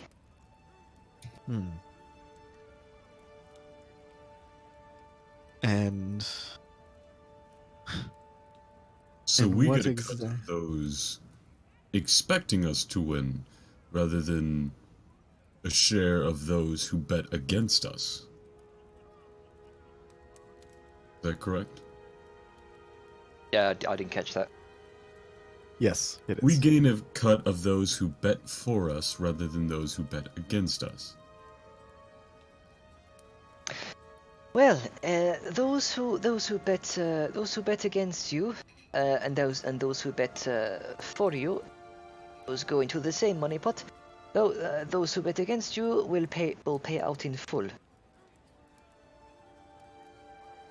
All proceeds will thusly go to you. Oh, so we are given. So if I'm to have this right, we get the. We get a cut of the money of all betting, but those who bet for us, we only get a small percentage. But those that bet against us, we get the full amount of their bet. Perhaps I am misspeaking here. I apologize. I had a rough night last night. As you can see. And she kind of gestures to all the notes on the walls and kind of research that she's seems to have been doing on this Fighters League. Is there red string attaching the notes together on the walls? I mean, you could probably perceive it that way, yes. All of the money the money of those who bet for you, the money goes back to them in double, but not from your pockets, of course. That would be silly. Those who bet against you, all money will go to you.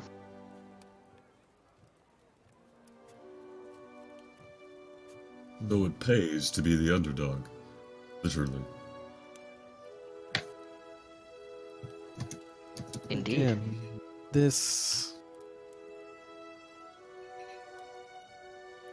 still doesn't sit well with me. Because it's based on the fickle whims of everything. And as we grow in familiarity, grow in popularity and power, we in turn are receiving less. I'd be a lot more happy with this contract if we had a set amount of all proceedings, all earnings, instead of just the simple whim of those who decided that we weren't going to win. Make a persuasion check with advantage because Balthazar is helping you in this. Alright.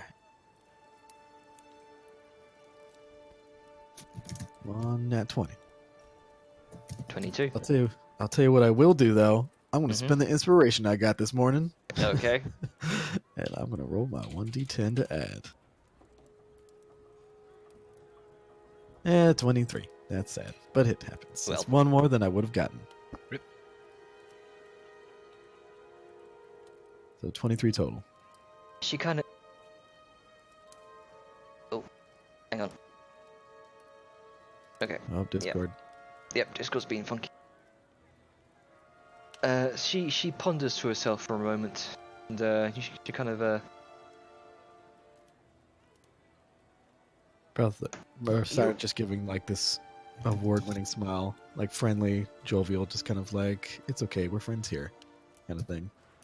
Like you're just helping out a friend, not practicing business. Perhaps I can liquidate a few assets, maybe form a budget for your payment. After all, you are doing me a service, and I should it would oblige me to pay for that service. Perhaps I can give you some sort of a safety net. Of course, and just think about this: the more we win, the more money that goes into your pockets. This is true. So, I believe, is that all, or is there something else? Oh, I guess the final thing would simply be this last bit, and she points to the part where it's like, this contract is good until every single member dies. she's basically gonna say like, well, this is like, I understand the whole death and maim part. I would ask that we change this so it's possible that members of our group, let's say if they happen to want to leave, if they don't wish to fight anymore. She kind of puts up a finger. You are very perceptive.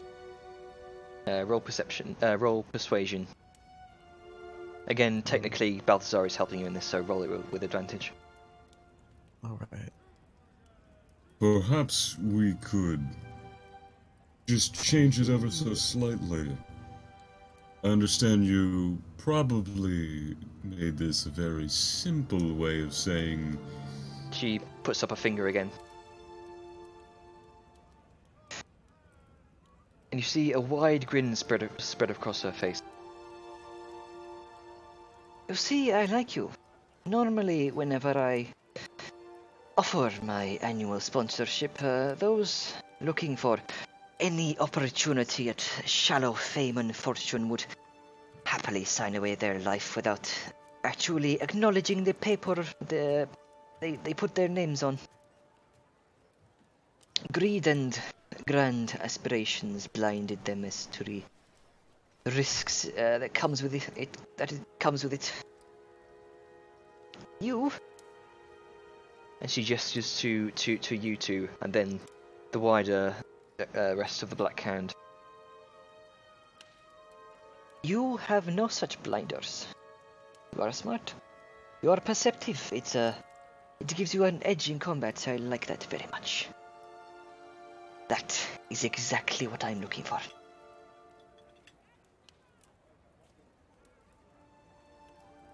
Can I do a thing real quick? Mm-hmm. Insight. Yeah. She's hard, 9. Interrupting us. She's hard to read. Yeah, just. I like you. You're good. You're sweet. You can do these things. You're just the kind of person I want. You being genuine, or are you just a really good Carl salesman? You know? Siren is going to yes, I appreciate the compliment. It actually just so happens that my brother and I deal with contracts, particularly my brother, quite often. So we like to pour over, because if there's anything we learned in this world, is that contracts really do, or contracts really can put your soul on the line.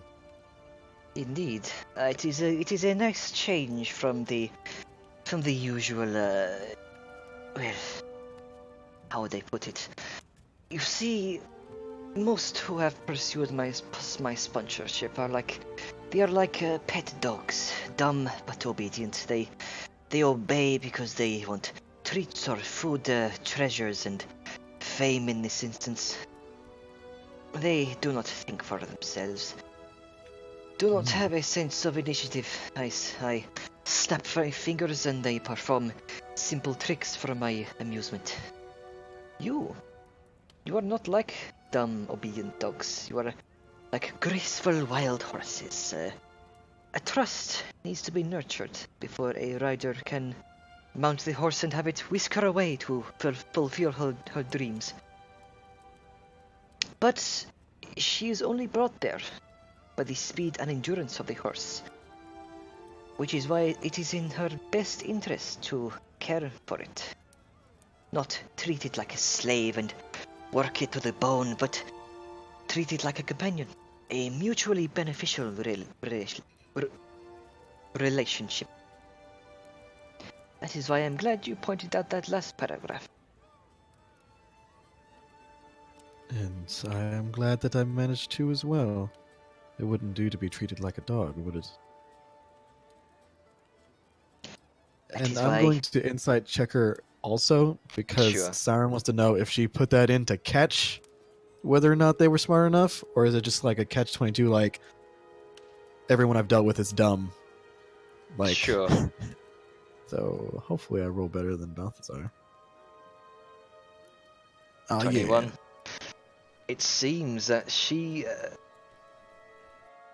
but with a 21, it seems that, judging from the subtle gestures in her kind of facial expressions, as she kind of speaks with her hands a lot, this may have been this may have been a recent addition to this contract to catch out anyone who's, like she says, dumb enough to sign away their life and just become this slave gladiator for her entertainment. Seems she's grown sick of this sort of thing, and she wants someone more forward thinking, more independent. All right. And then she says, That is why I'm glad you pointed out the last paragraph, and I would be happy to change the contract. What are your suggestions? Let's Sorry see. for a moment. Raise one of his spiny brows, like, you want to go first, or? Siren kind of motions for him to, because she's been doing a lot of the speaking, so letting him take the front. I understand this would be a lovely filter for you to sort of weed out the fools. At the same time, it's also very useful to ensure that you don't lose a valuable fighter. How about we change it to something a bit more fair for both sides?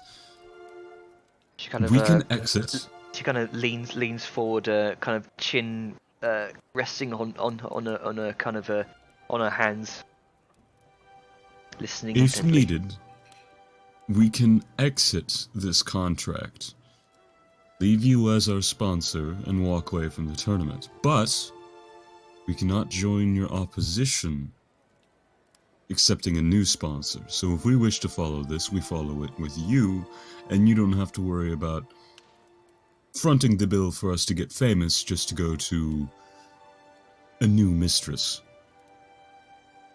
That way, if something happens, and for dire reasons we're called away, you don't have to worry about investing and losing a valuable asset. Make a persuasion check. One final persuasion check. With advantage? With advantage. Yeah. Hey, that's pretty good. Hey, that's pretty good. The demons are charismatic. What you gonna do? She Listen, if we know anything, it's contracts and Yeah. violence. she kind of spins over the contract to her, and she reads through it. There's a long moment of pause.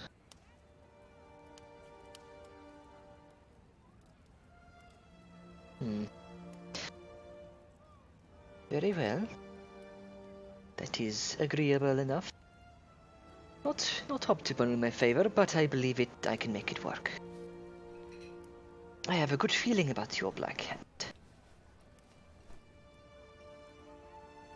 And you As watch. do we. And again, like Siren just kind of interrupts, like, and points to that one part of the contract. Like, remember, for the payment accommodations, I'd rather have that in writing and signed before we Oh, leave. but of course. And you watch her Same snap her fingers. Accommodations. And there's a Sorry. small bluish spark which kind of fizzles from her long fingernails. And the text at the bottom of the contract, as well as mentioning the accommodation, begins to fizzle and burn off the page in a tiny ashen cloud. And then, in bright, glowing blue lettering, a new phrase is added, just describing these new amendments to the contract. Ooh, fancy.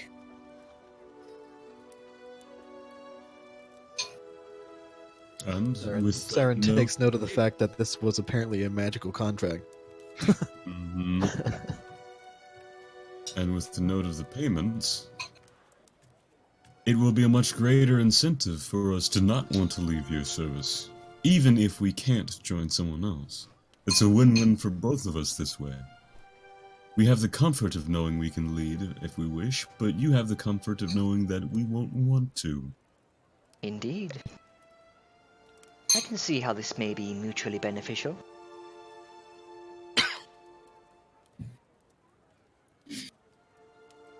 Is I am also there, curious. is there anything else you would like to look over with me with this contract?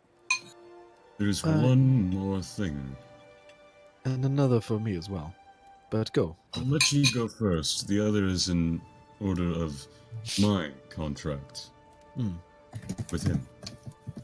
So I was also simply wondering, because as sponsorship with you, we get paid through that, but what happens when, and I say when, not if, we win this tournament? Is there a grand prize? What You see, What is there for us at the end aside from the fortune and fame of, or the fame of winning such an esteemed event? that I believe I also ran with you, ran through this with you last time we met. This is what I this is what I have dedicated my life to, knowing what is at the end of this Fighters League. As I said, I believe it is a cover for something much greater. Hmm.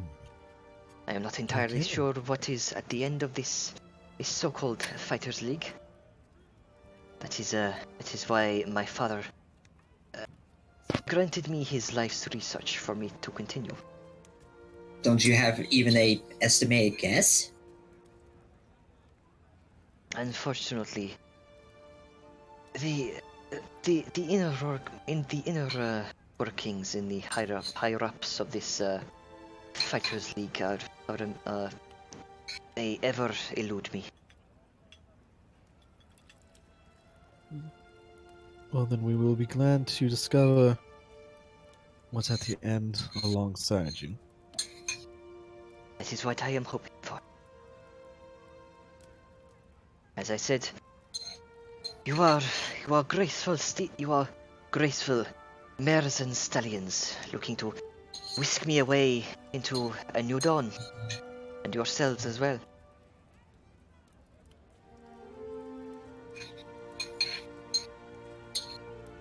And with that, Sam's going to nod and make sure everything's right on the contract Mm-hmm. before she kind of looks at Balthazar and is like, shall we sign? Actually, she's going to look at the actually, she's going to casually reach up and just kind of touch her earring like she's just like fiddling with it, just kind of as a like a quirk. And she's going to talk to everyone else in the party and ask, are y'all happy to sign this now? Are they? To speak, to send message, or is that just No, this part this is message. Like she's doing this telepathically through the earrings. Okay, so it is telepathic. You don't actually have to speak to send this spell. Don't. Is it? Yeah, I think message you can tell it. Let me double check that. Yeah, I'm I gonna don't know double how check that as well. Lady Jenner made the item to work differently than just the spell. Yeah, because message is different than sending. Hold on. Yeah. Towards yeah, you point your finger towards a creature within range, only 120 feet, but 500 for us, ballin', and whisper a message. The target and only the target hears the message, and can reply in a whisper that only You can. So Okay. you whisper a message, but only the target can even hear it, and only you can hear their whispered reply. Okay. Right. Okay. So maybe It there's a bit of does have- mouth movement, but like audible stuff. I think it works like ventriloquism, kind of, where like, Yeah. or So reverse so ventriloquism, where your mouth moves. Varish can see Siren kind of moving her lips, but she doesn't hear anything. It might look like she's just reading the contract aloud, silently. Yeah.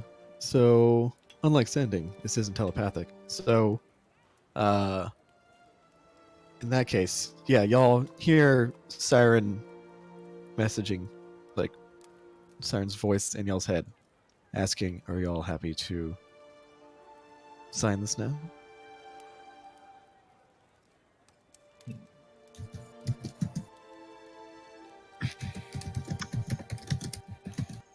So, Before, sort of just as a note, before next session, I'll try and edit that contract to display the new text as well. On. Sao is gonna turn her head and just towards the sitting party and just go, "So, you done editing the contract?" Just as a sort of offhanded, not inconspicuous, "Are we done?" Yes, I think we are. Yes. With one caveat. And he's going to point to the blank space with one finger, the name represented hereby as blank, and then the 6 slots on the bottom. There are 6 slots here. 6 signatures for 6 parties. We have a very slight issue for this. Oh yeah, villain. We cannot be the Black Hand. And he's going to take out his copy of a contract, slide it forward just slightly. 3rd line. The very effective half orc you saw earlier. One with a unusual curved sword. Yes, I refuses. do recall his face. He refuses to be affiliated with the Black Hand. Oh, very He does strange. not Yes, it is. He does not understand the security working in groups and working with partners, as he kind of like takes one hand and just gestures back and forth between the two of them. He's worried about reputations, insistent to be seen as a humble blacksmith at nothing. It's quite amusing, if not incredibly frustrating. As such, if we were to sign on as the Black Hand, he could not be a part of it under the own contract of his employment. May have to call ourselves something completely different, be a different band, and even still somehow manage to convince this man. Perhaps you might be able to persuade him. You can see he's a very capable fighter. I believe against the Fiddler's 6, he... Oh, I very much saw that. I believe he took down 3 of them. An amazing fighter. He may be foolish, but I respect his finesse. But it's his real choice that limits him. Perhaps if you were to play into that, sponsorship maybe being something like easier acquisition of smithing materials, special items for him, a proper workshop. He's been going to the strangest places to try and find a place to forge. He doesn't have a dedicated area. If you were to provide that, or perhaps something he could work with, Make another persuasion he check. might be able to sign on. Because you're asking for Okay. you're asking for more facilities to be provided in the contract. Yep, I am.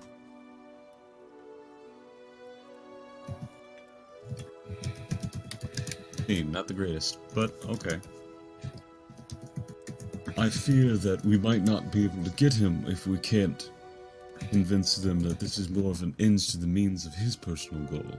Make him think that this is his plan and this is something that will help him more than it helps you. Well, I would gladly consider that the group name can be fluid in that manner. You may choose to sign up as Black Hand plus 1 extra or something of similar effect. However, Black Hand and Associates. that works too. Yes.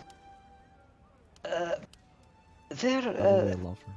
With the various trials and tribulations that come with journeying across the world, in fighting various arenas, completing various tasks, I guarantee there will be places and facilities within the cities you may stay in that will provide for your friends' blacksmithing abilities.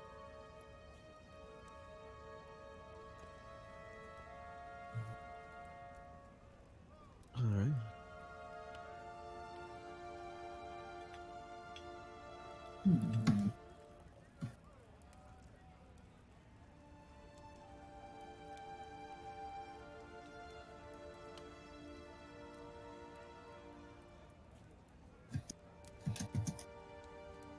So,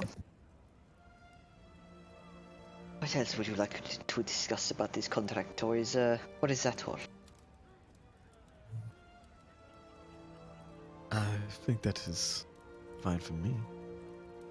I feel comfortable signing this now.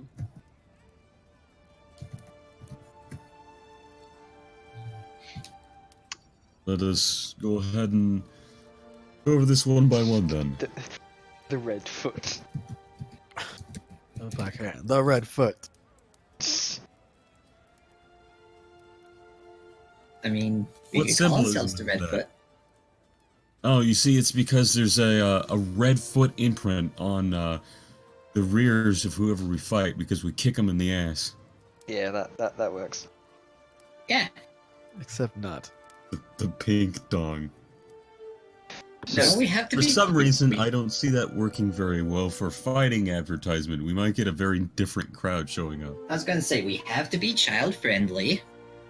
Do we Yeah. in a match to the death? Man, kids can run a blood sport. Yeah. Wearing. So you all now have the opportunity to come up with a name for your so-called Black Hand and Associates. Black Hand and Associates. Attorneys at law. Yeah. No.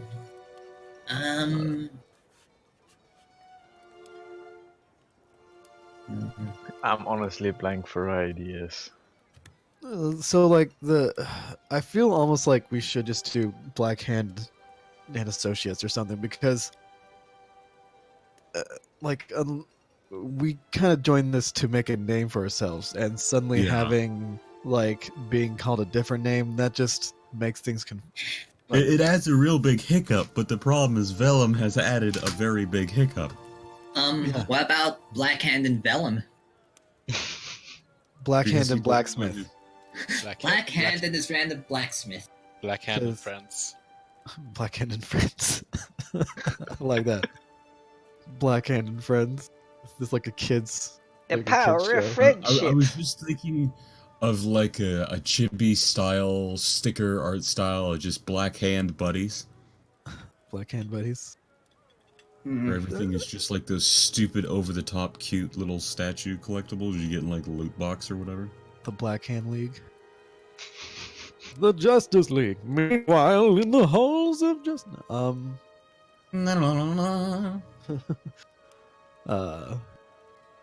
So, Black Hand. Black Hand and the half-orc fighter who is not associated with us but is fighting with us as a hired mercenary. Albeit it is a mouthful, but I think it gets the point across. I mean, are we gonna shorten that to like just the letters? BHA VLMNSL. Goodness, like, well, okay.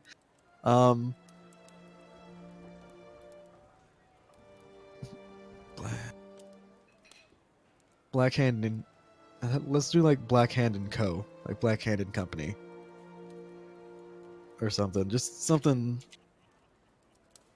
For some odd reason, We are that the just... Black Hand Mercenary Company. That's true.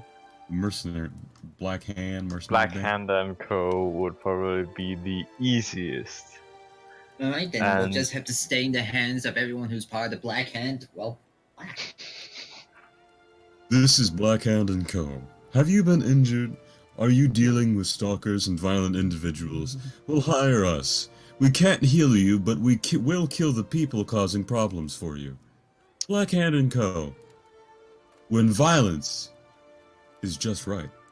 Oh, they say with violence is the answer. I swear to God. So yeah, so are we gonna do like Black Hand and Co? Like Black Hand and Company? We might Yeah. have to, since it's A, the easiest, B, it's not overly the top and such. And it works. Black Hand and Digit. The Wait, extra does digit. that mean that the hand is 6-fingered? No, because it Yes. can't be associated with the hand. It's just like an extra finger floating around. Black Hand and Digit. So Black Hand and Co. I think that's because for some reason he doesn't want to be associated with the people he's constantly traveling with. Because stupidity. She, That was Siren, not me. Though I do also think the whole thing is kind of meh. But so Black Hand and Co. Is it? Black Hand Yeah. and Company, yes. Simple. I like it very well. with another kind of snap of her fingers. Oh, wait, hold on, real quick. Could we? So, oh man, just sorry. Quick timeout. Siren knows it would piss off Vellum if it was Black Hand +1.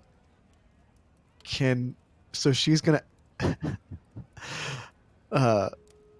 because his whole thing is not to be associated with, but he wants to make a name for himself.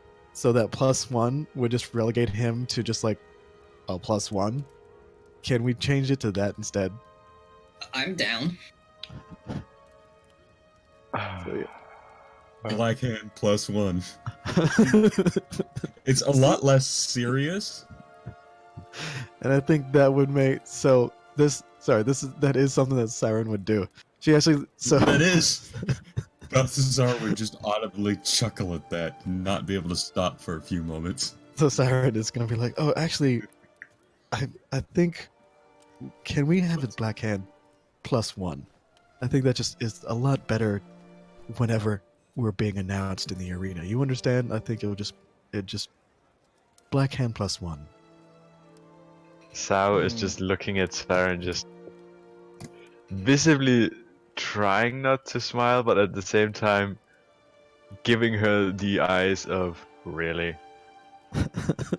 Siren is I won't question it, but whatever makes you comfortable. I think it would be better if you signed it yourselves instead of me doing it for you. And that Yes, she kind of slides the contract over to you, kind of slides in a kind of a quill and mortar filled with ink.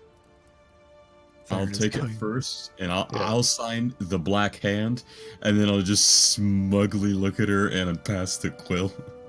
Siren is going to very elegantly put +1. Was that really necessary, sister? Yes. Yes. Don't you encourage her. No. No, I will encourage her. That is hilarious. It is exactly what he wanted. The Black Hand has signed up, and now we have +1 member. It can be Vellum, or it can be someone who isn't Vellum if he refuses. So Mhm. I assume that Vellum isn't here with you guys. Nope. I'm certain he's still off. He's tinking. off tinking It's away at daylight something. hours. Mhm. Yeah, he's This is daylight hours. He wouldn't be here doing this. He's like, He's "Nah, doing I got blacksmith a new crafting to do. He just tinks away. Oh, sorry, hold on. oh, tinks. He tinks with the tiniest of hammers. You gotta have a small one to do the fine work. You hear him say. Good stuff. Why are we So- such bullies? Because Velo makes it easy. Like, He really does. It did Like, make it's everything a lot fun. more complicated. Poor guy. Poor guy. like he's just there, and like there was the entire thing where Bring it up, Siren was like, "So wait, you want to accompany us, fight with us, but get none of the loot or the glory?" Okay, like Balthazar's already writing the contract. He's like, oh, hell yeah. it's like, so sure, fine. Like, it's it's just funny. So, Siren. if each of you would like to sign your names there, if you manage to find your orcish blacksmith friend, if you could get him to sign as well, and the contract itself will take care of the rest. Oh, actually, Siren's gonna look at Balthazar, touch her earring, and whisper, "Didn't he give us the rights to see to his safety? And wouldn't it be far safer if he were in this sponsorship with us where we can keep an eye on him in combat? As in, therefore, could you not sign his name for him?" I swear to fucking God. This is to Balthazar. this wasn't earring wide. Like, this was to Balthazar. As, It's just this as- immediate, wide, toothy grin. Just. Oh no. It's not good when he laughs like that. You're a bunch of bullies. Varish is looking very discerningly at Siren and Balthazar right now, as she saw Siren kind of move her lips but not talk, but and then Balthazar just bursting out laughing. It's a bit off-putting. Sal just looks. Siren just turns a big bright smile back to Varish, just like, it's okay. Don't worry. Sal just looks at Varish and just goes, "They're demons." It's a demon thing. I Just cackling. will not question it. So long I as the contract is signed to your approval, then we are good. Well, there's a very interesting thing here. I believe I could potentially sign for my friend. He's given me certain rights by this other contract, you see. So, allow me to go ahead and make it official. He'll take out just his little quill and his little purple vial of ink. Just sign it off and sign Vellum's name into it. And in the little and put little brackets at the end. +1.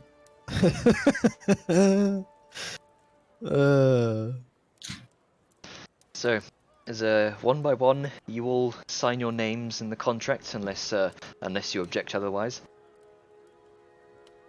Grunka, you fine? I'm ready for Grunka. I imagine his is just gonna be like a fingerprint. Nah, he's gonna write his name in goblin. Holy shit, Grunka can write. Yeah, I didn't know Goblin language had alphabet. based. It looks. Yes.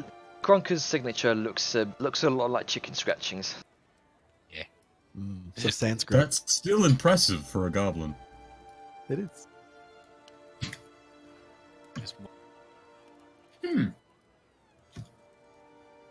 And I'll just sign in Draconic, I guess. Or Okay. Which is the Cobalt language? Is it is it Draconic or is it Serpenton?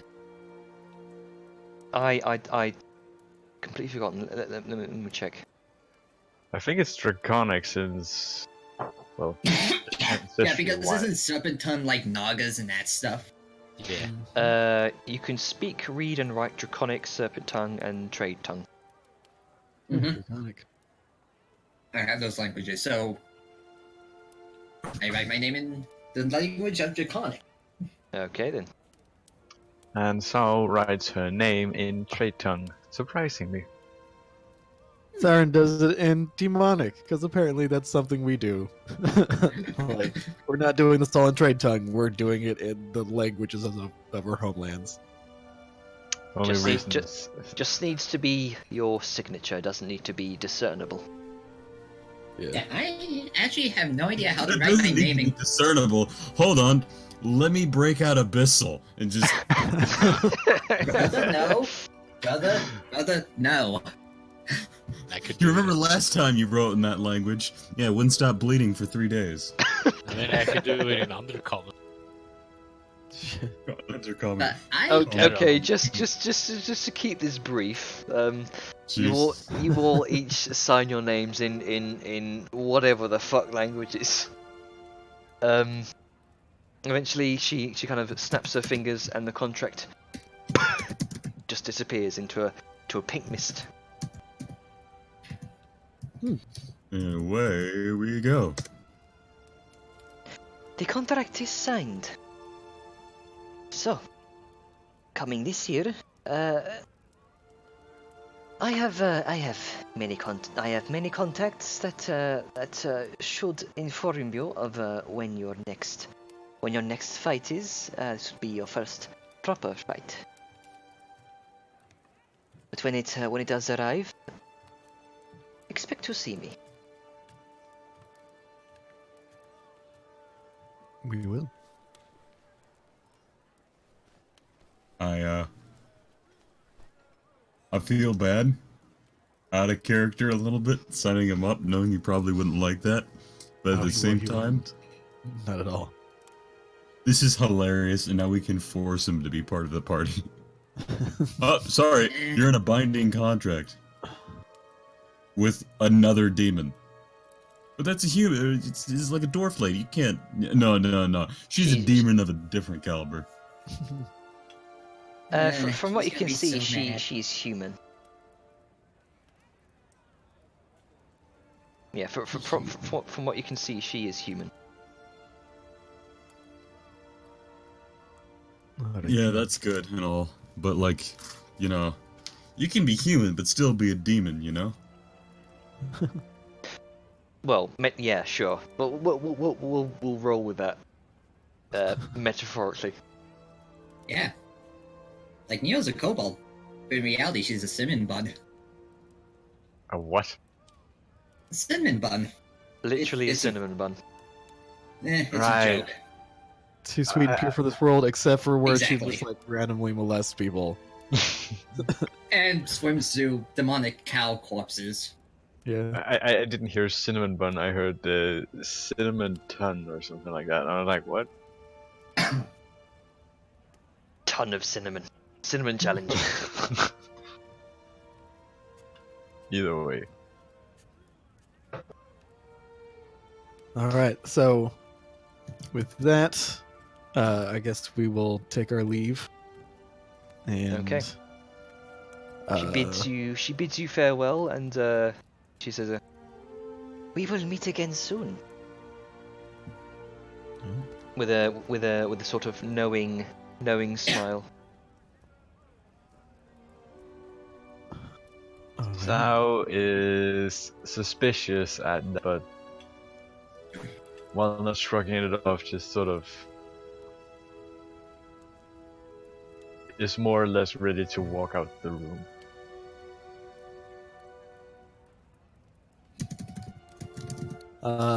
Yeah, Saren will leave. He's gonna go, and like once they're back in the, I guess, common room in the tavern or whatever, she's just gonna be Like, so now I guess that leaves us with procuring horses and I can go get the horses if you want. sure. Just make sure that you have your medallion on when you procure horses from the barracks and the armory, stables, Alright. wherever they have them. Alright then, I'll be back. And she waddles off. Does the little kobold waddle. And Okay. Thal looks at Siren and just goes, "You are really mean towards Vellum at times." Yes. She's just like unabashed, like she's like, yes, I am.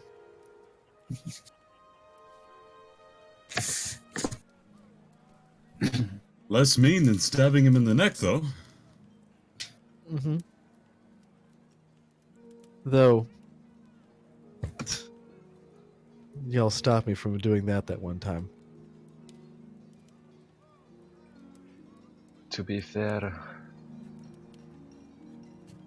the name doesn't bother me that much, but I do think he's gonna have a bit of a fit over it. Fit over what? The name. Oh, yes. Yes. We're just complying with his wishes, so he didn't want to be associated with us. And it is entirely possible that he will not even want to do this, at which point, before the tournament truly starts, I can simply say, he's unable to do so, he's not fit for combat, strike his name for it, and replace the +1 with literally anybody else we want. Mm-hmm. It's a safety feature. He signed up by default because it will be very beneficial. You saw how difficult it was for him to procure metals. He bought out the whole town and then couldn't do anything. And now we have potentially a supplier to get him whatever he needs.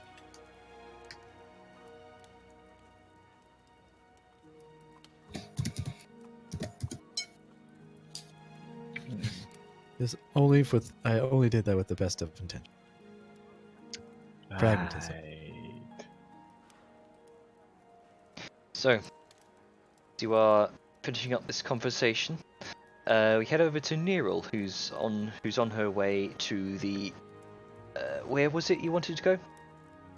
I think he has beer. I mean, it's just going to the stables to get horses. Like, I don't really think. Yeah. So,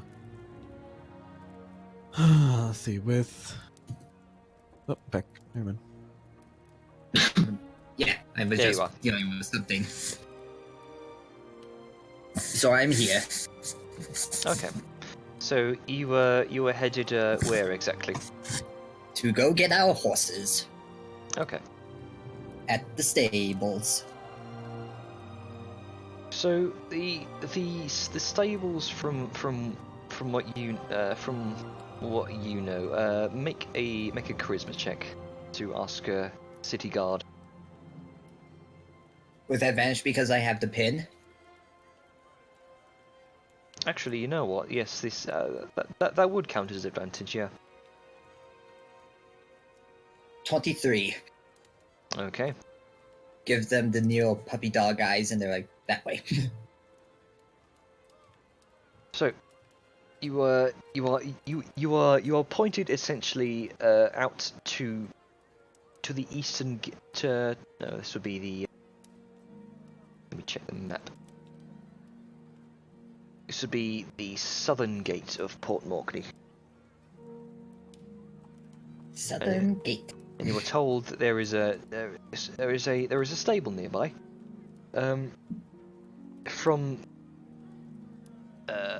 well, if Sao Yun and Grunk Vellum were here, they would know that this would be the similar place from where you previously rented a couple of horses. Those horses never got returned. Nope. They're probably gone. Yeah. Wait, you talking about Ebony and Ivory? We bought those horses. Oh, Oh yes, yes, he did. He did. Right. Okay. so But they're gone. Yeah. surprised they come back later as epic legendary creatures. Seeking revenge. You left us. Oh god. Werehor. Maybe. Okay, so I arrive at the stables. Okay. You do see kind of fairly kind of wide open pen, kind of stables off to the left, and you do see a small entourage of guardsmen there, along with what looks like Sean, who is there kind of tending to two horses, with what look like kind of the sashes of the colours of Port Morkney, the kind of blue, blue and white colours of the city around their necks. You can see he's busy kind of feeding them, getting them prepared, getting the straps and kind of buckles and on them, the saddles as well. One of them is a deep kind of chocolate brown with kind of white spots over the midsection. The other is a deep Pure Deep- white blue. a deep almost black to being almost like it has a sort of navy blue sheen on it. Ooh. And you said that Sean was the one getting the horses ready? Because the name of the person cut out. Sean and an entourage of 3 guards. Yes. Oh, hi, Mr. Sean. And Sean kind of looks over his shoulder and. Oh, hello. We got your horses there. The best we could find for the I presume long journey ahead. Oh, thank you. Right, we got them rations. If you take this, and he kind of hands you kind of a small satchel with what looks like various kind of bags of horse feed, a few fresh carrots here and there. Ooh, carrots. Just keep them well So- fed, all right? Look after them.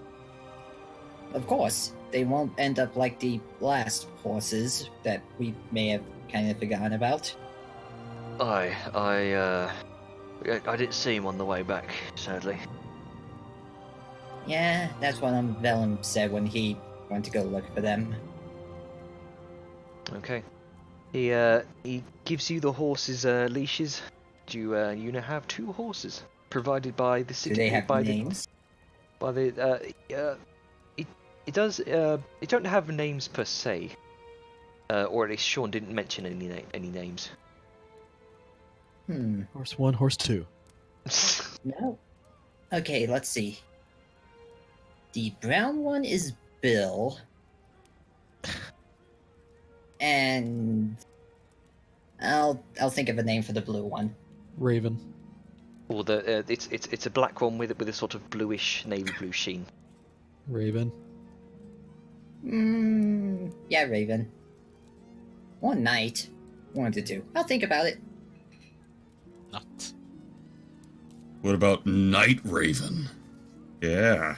Edgy's fuck boy. It's some edgy high fantasy. I mean, this is an edgy as fuck party, so. Yeah, man. I'm not edgy. Welcome to the. We are edgy. We are very edgy. Really. The only 2 in here that are totally edgy are you 2. And the pure black knight shadow sorcerer blood hunter kobold is also kind of edgy. And then we have the not Only in hot concept. topic edgy, but the like emo teen edgy Vellum, who he's edgy in the sense of like, you don't understand me. I have to be alone. I have to do things my way. you know, kind of edgy. Yeah. I have to be Uh, alone and not get any of the rewards from doing Sao stuff. Yun has an edgy background. Not a bad background, but she does have that edgy, exiled. Now I wrongfully done, and now I got to do shit, and you know, it's marked as a traitor background. That's kind of edgy. And we need to explore Grunka more, but he is a ball of fucking weapons and violence, so he has some edges, even if they're only on his weapons. He literally scared a bear off by growling at it. Pretend to badger. Yeah. And there was like, he did drop some backstory. Like remember? Yeah, he has dropped backstory before, but I can't remember enough to claim anything of it. Yeah, a little bit. There's also the fact I still think that he's a lich. Maybe. Oh right, he still has the fucking phylactery. Mm-hmm. Yeah. He might have the soul of the lich because it stopped working after he did that. So he might be a host and be possessed. He might actually be the phylactery now. Hmm. So, That's a Nero, bold claim, just saying. you now have two horses named Raven and Raven and Bill. Raven and Bill. That's so Raven. God. So, so we got two horses. We got a cart, and now the big question is, where the fuck are we going? That is a good question. Because there's a couple things we can do. We can go do Fighter League thing, which is meh, but I feel like right now, because she has to tell us when that stuff's happening, but right now we have a letter of recommendation for the. There's I'll list the kind of things you could do. There's following Balthazar's trade route to Druvenholm. There's going to Dune Hollow. There is also following various rumors of the backstories of these two nefarious characters, Julius and Nathania, to the far west. See what more you can find out there. There's also. Oh. I do have a question. Yes. It was mentioned what they primarily export, but not what they're imported. To Druidholm, where I have my contact. What do they like to import a lot? Importing, they. I've not thought about this. I should have. See, they trade in materials like that. Don't they deal with like fish? No, that would be Lake's Vale. Druvenholm does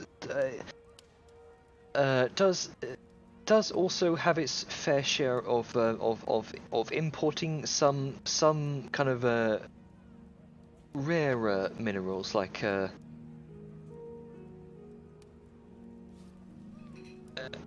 let me see here. I've got the notes.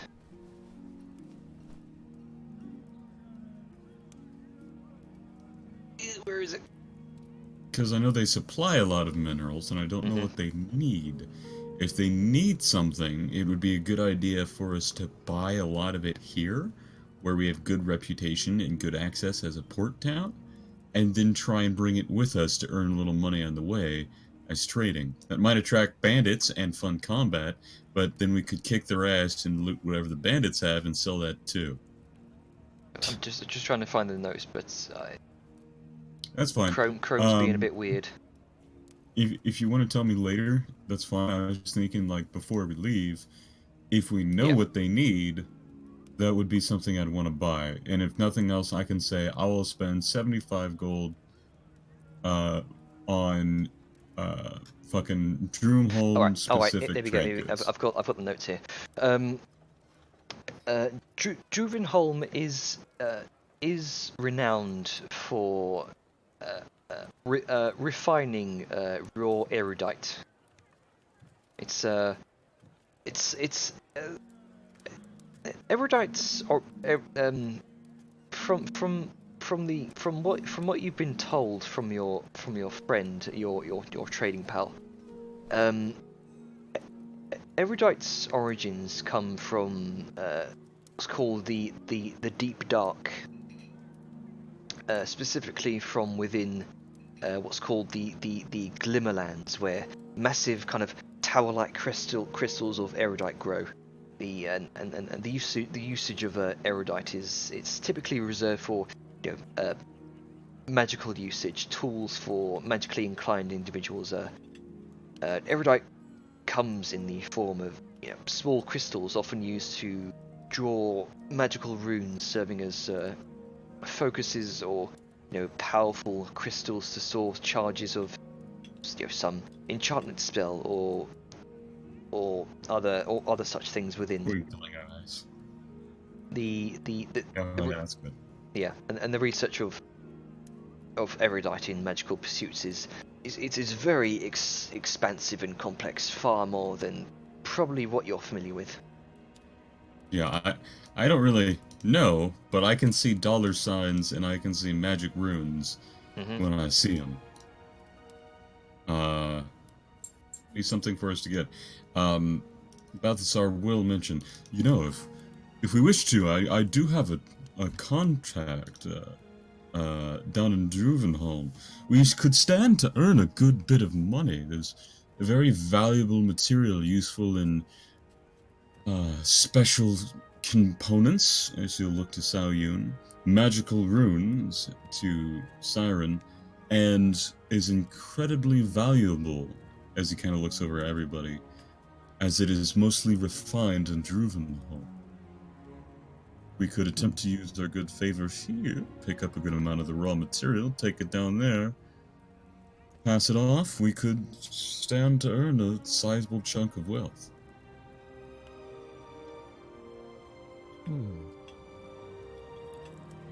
South sort of slowly nods. Could work.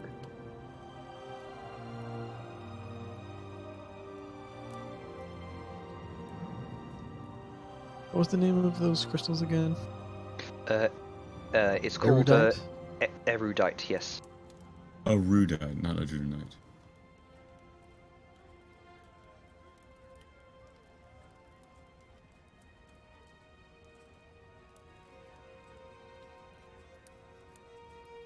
Erudite, okay.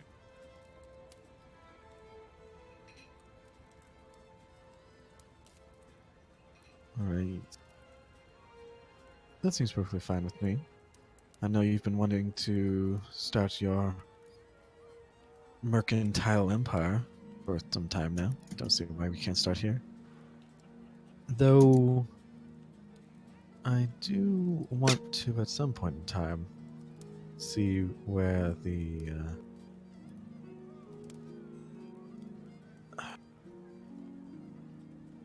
this is for what town or city will we be traveling to for your first trade, I guess? Well, let us see. Because if we can go to Dune Hollow, which she pulls out the letter of recommendation to the Hunter's Keep, where the Hunter's Keep is located, we can kill two birds with one stone.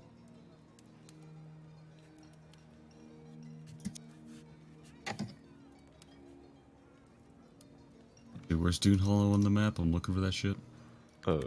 Very far west, I think? Hold on. Nope. Oh, I see map. Yes. Yeah, Dune Hollow is the far north dwarven capital. Wait, what? Yeah.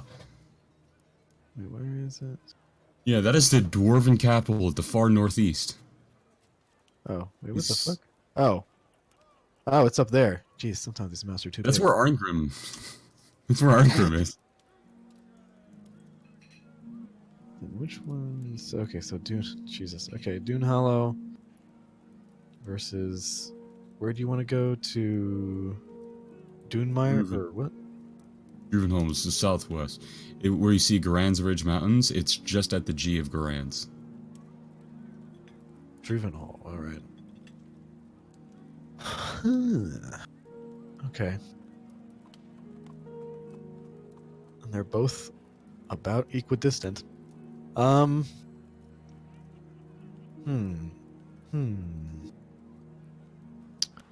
So we must go to Dune Hollow. Let's see. Druvenhold. And then, of course, Julius and Nathania are located somewhere out to the west. Or there. Julius. Tales of Julius's origins are to the far southeastern reaches of the Commonwealth. Oh, that's a completely different continent then. Yep. Nathania's origins are in the apparently the far west, off the map essentially. Yeah. So here's my thought.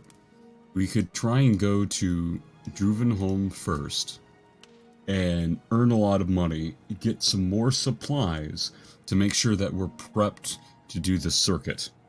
Now, we probably don't need the whole 3 months, whatever journey it's going to be to walk back and forth everything at once. We can resupply along the way, have supplements with Grunka, but to make sure we have enough money that we can cover all of our expenses for along the way and be most of the way set, you know?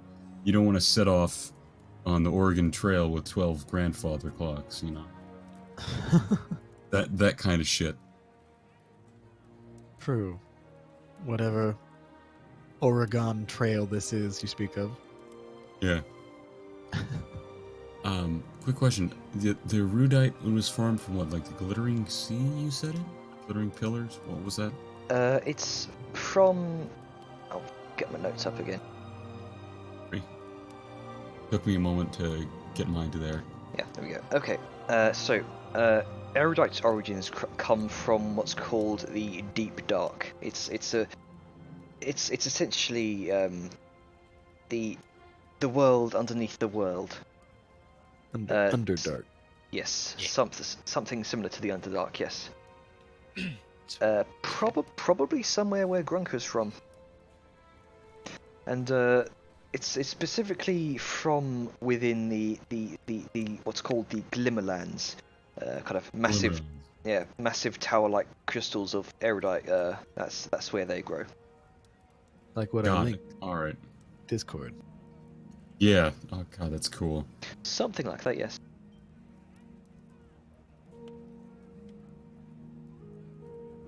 I love the fact that that entire cave thing is just like so much out of this world, yet it's real. Mm-hmm. Yeah. It's neat. Fantastic.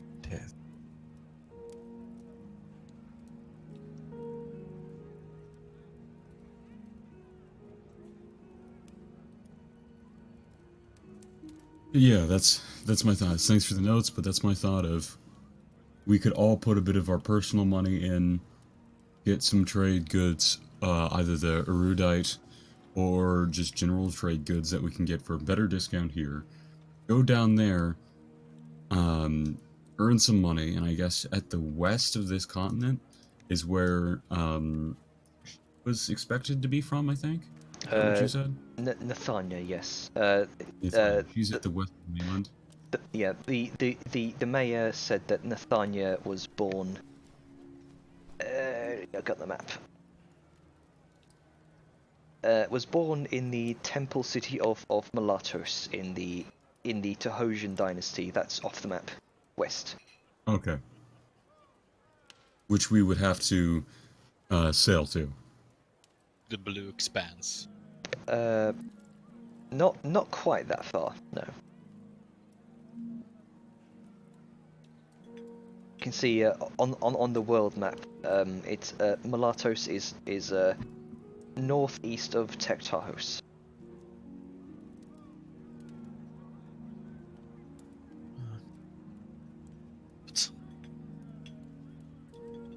Hold on, busting out the world map. Oh, they have it. Okay. Okay, I see where it is. Where is it? So it's just above the Yeah, blue yeah, yeah, capital I see. city. It's the like if you follow the M of Madi, the continent, straight up, you'll see Tektahos and then Mulatos to the northeast of it. Oh, there it is.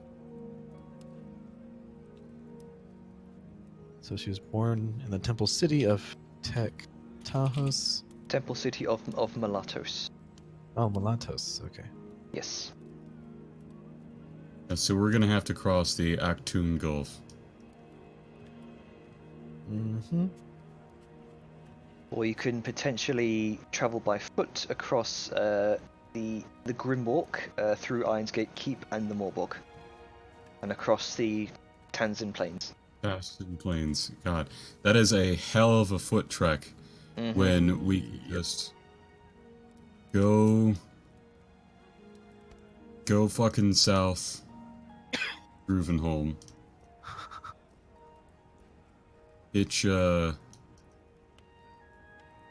Hitch, you know, our fucking carriage to a ship, pay the ship to take us to Druvenholm, across the sea, so we don't have to go across that big road and everything. And then just go north up to, I'm assuming would be Margsmere, and then take a ship from there across the Expanse, because it seems like they'd have some kind of ferrying, either up to Ragnir and then take us down, or just to Mulatos itself.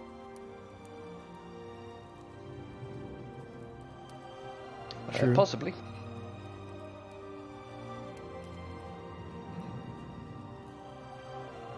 Either that, or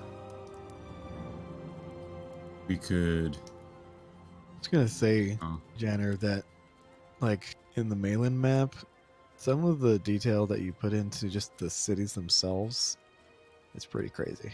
Yeah. Yeah, no, I'm looking at this. Really cool. I'm trying to get names, but I'm also like appreciating things at the same time. Yeah, like Kingston is pretty fucking obnoxiously interesting, and I really like the Balkreath too. Balkreath.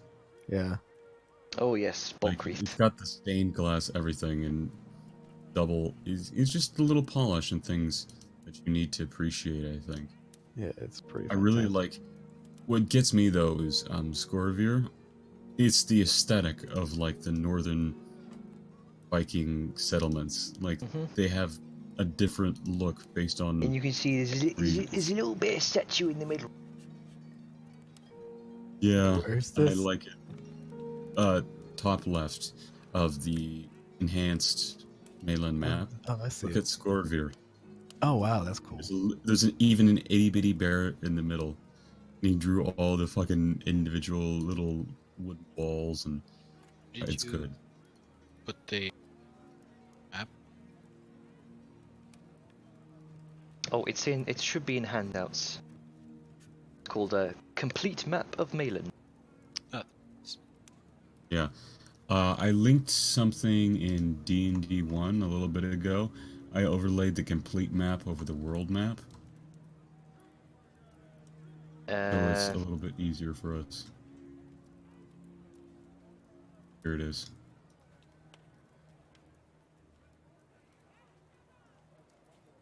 Aha, there we go. Yeah, you guys have only explored like a little fraction of that. Oh Just god, remember- we've... Yeah, just Barely. remember, remove the 77 of 72. Let's just What? do it. Yep. We've Let's have explored full rest. maybe We've explored around maybe Malin. 0.5%. Yeah, Pretty fucking nuts. yeah, it's pretty interesting. I dig it. I do like the idea that we can like. It's almost like fog of war, you know? Like we can sit there and, as we explore, like the overall. By the way, like the full world map in it of itself is amazing. like Oh yeah. very much similar to like a Google map, like satellite view. But I like the fact that that kind of realism, quote unquote, gets overlaid by like hand-drawn maps as Oh yeah, that's completely as my we intention. explore. And Yeah, so should you ask for, you know, if you travel to different continents like Maylander, should you ask for another map? I do fully intend to eventually draw out each of these continents in you know the different styles for each of these continents that you know, say if you could travel to the Tahosian dynasty, I might it might be on a different parchment, it might have different hues, it might have different overlays and kind of borders and everything. That'd be cool. Yeah. I want to mash all of them together in Photoshop. Like, as we explore each one, I just continue to connect the worlds together. So it's like we're taking all of our maps and, you know, clipping and overlaying them together to get the most detailed route. Yeah. So cool. Just little things of polish. But that does bring up something for our route that could be a quicker thing. Balthazar would suggest that if we wish to travel and do this to make money, we stock up in Port Morkney with our favor and get a ship to take us down to Druvenholm. It'll be faster, safer, and easier to travel. From there, we should be able to just go up around the bend, go over to the Iron Gates Keep, and it looks like it's a marshy river connecting area. From there itself, we could just bypass the long march north itself and then just sail just straight west, and we'll just end up right at Mulattoes. Well, that's if we want to pursue the If we Jewish want to pursue this. I that's like I am very fine with the idea of hiring a ship to take us along the coast to Druvenholm. And, you know, I feel like particularly for the business you're seeking, that through ocean trade, through water trade, it would probably be best because that's a lot faster than overland. But afterward, I feel like we can return back to Port Morkney, take some stock, and then go up to Dune Hollow, because this Hunter's Keep intrigues me. And I'm Very well. curious. I'm curious as to what all we can accomplish with it. Talking about just out of character plans because we're talking about maps. Yes, we could certainly do this. I had the thought that if we wanted character a bit, it would not be too difficult to just continue the travel west. Two birds, one stone. That is, if we cared. It might be best to leave something as investigating her to a later time. But since we encountered her, and she's very dangerous, we should be cautious of her, especially if we wish to leave her for too long. Might go- I'm sure that we won't be leaving her for too long. Have a feeling she'll pop up with relative frequency if we aren't careful about fully killing her. But again, I'd also prefer to just do something that allows us freedom from worry about her, because we already have the Fighters League, which we'll be seeing soon, as Varesh said. But Hunter's Keep seems more like it's contract work, and that's always good for mercenaries. Without doubt. So then, we could go down south, earn our wealth, return via, I'm assuming, the same boat or the same boat pathway, back to Morkney, and we could take the roads up north. Looks like we could, from there, take the Ruby Crossroads north to the Ghostway. That will take us past the mountain homes through the Lost Ridges, and we'll turn right before we hit Cliffspire, and we'll be at Dune Hollow. And it. Like some of that might be through a forested trek and some mountains. Though we'll need multiple pairs of clothing for the different environments. Yes. Of Maybe course. even hire a guide. I'm curious whether or not it's possible. The Cairn Alm. I find it peculiar that no roads lead from Morkney to Elmshire. You have to go through the mountains to get to Mountainholm. Can I think can Siren is there anything that Siren might have heard about Cairn Alm and the fact that it seems no roads specifically go through it, they all seem to go around it? Like short of Ruby Crossroads and the couple that Make a history check. okay. Probably cursed. I mean, there's a path that goes through the Ghost Way. Yeah. Yeah, that's what I said. Yeah. But it looks like 22. either that's artistic styling or it might be a little bit faded or a rough route. I mean, it's also called the Ghost. Yeah. Both ways. Ooh. Sounds like a fun place to go. So, Cairn Alm it's not particularly well traversed simply because of the landscape isn't particularly conducive to main kind of established trade routes. It's simply that well, there's also kind of racking your memory from what you've read in your studies. There are tales of certain caravans going missing as well. Those who dare to journey through Cairn Alm.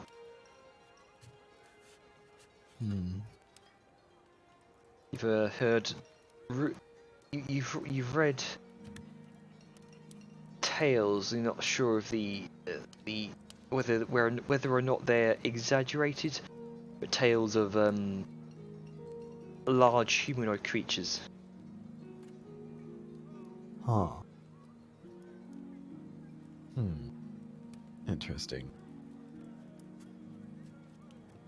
So, Siren, because I imagine we've all kind of made it back to like the decent ascent, and we're all just kind of sitting discussing. Yes, So Siren's just kind of point at. you've been discussing this as you've been making your way back to the decent descent, and I will pull up the ambient image as well. So Siren's gonna point at Cairn Alm, and Currently, look maps, are we? oh well, I mean, kind of. Yeah. She's gonna point at Cairn Alm and be like, "So, from what I recollect, it appears that this forest has been the bane of many a caravan, and I'm curious as to whether, like, there are some giant,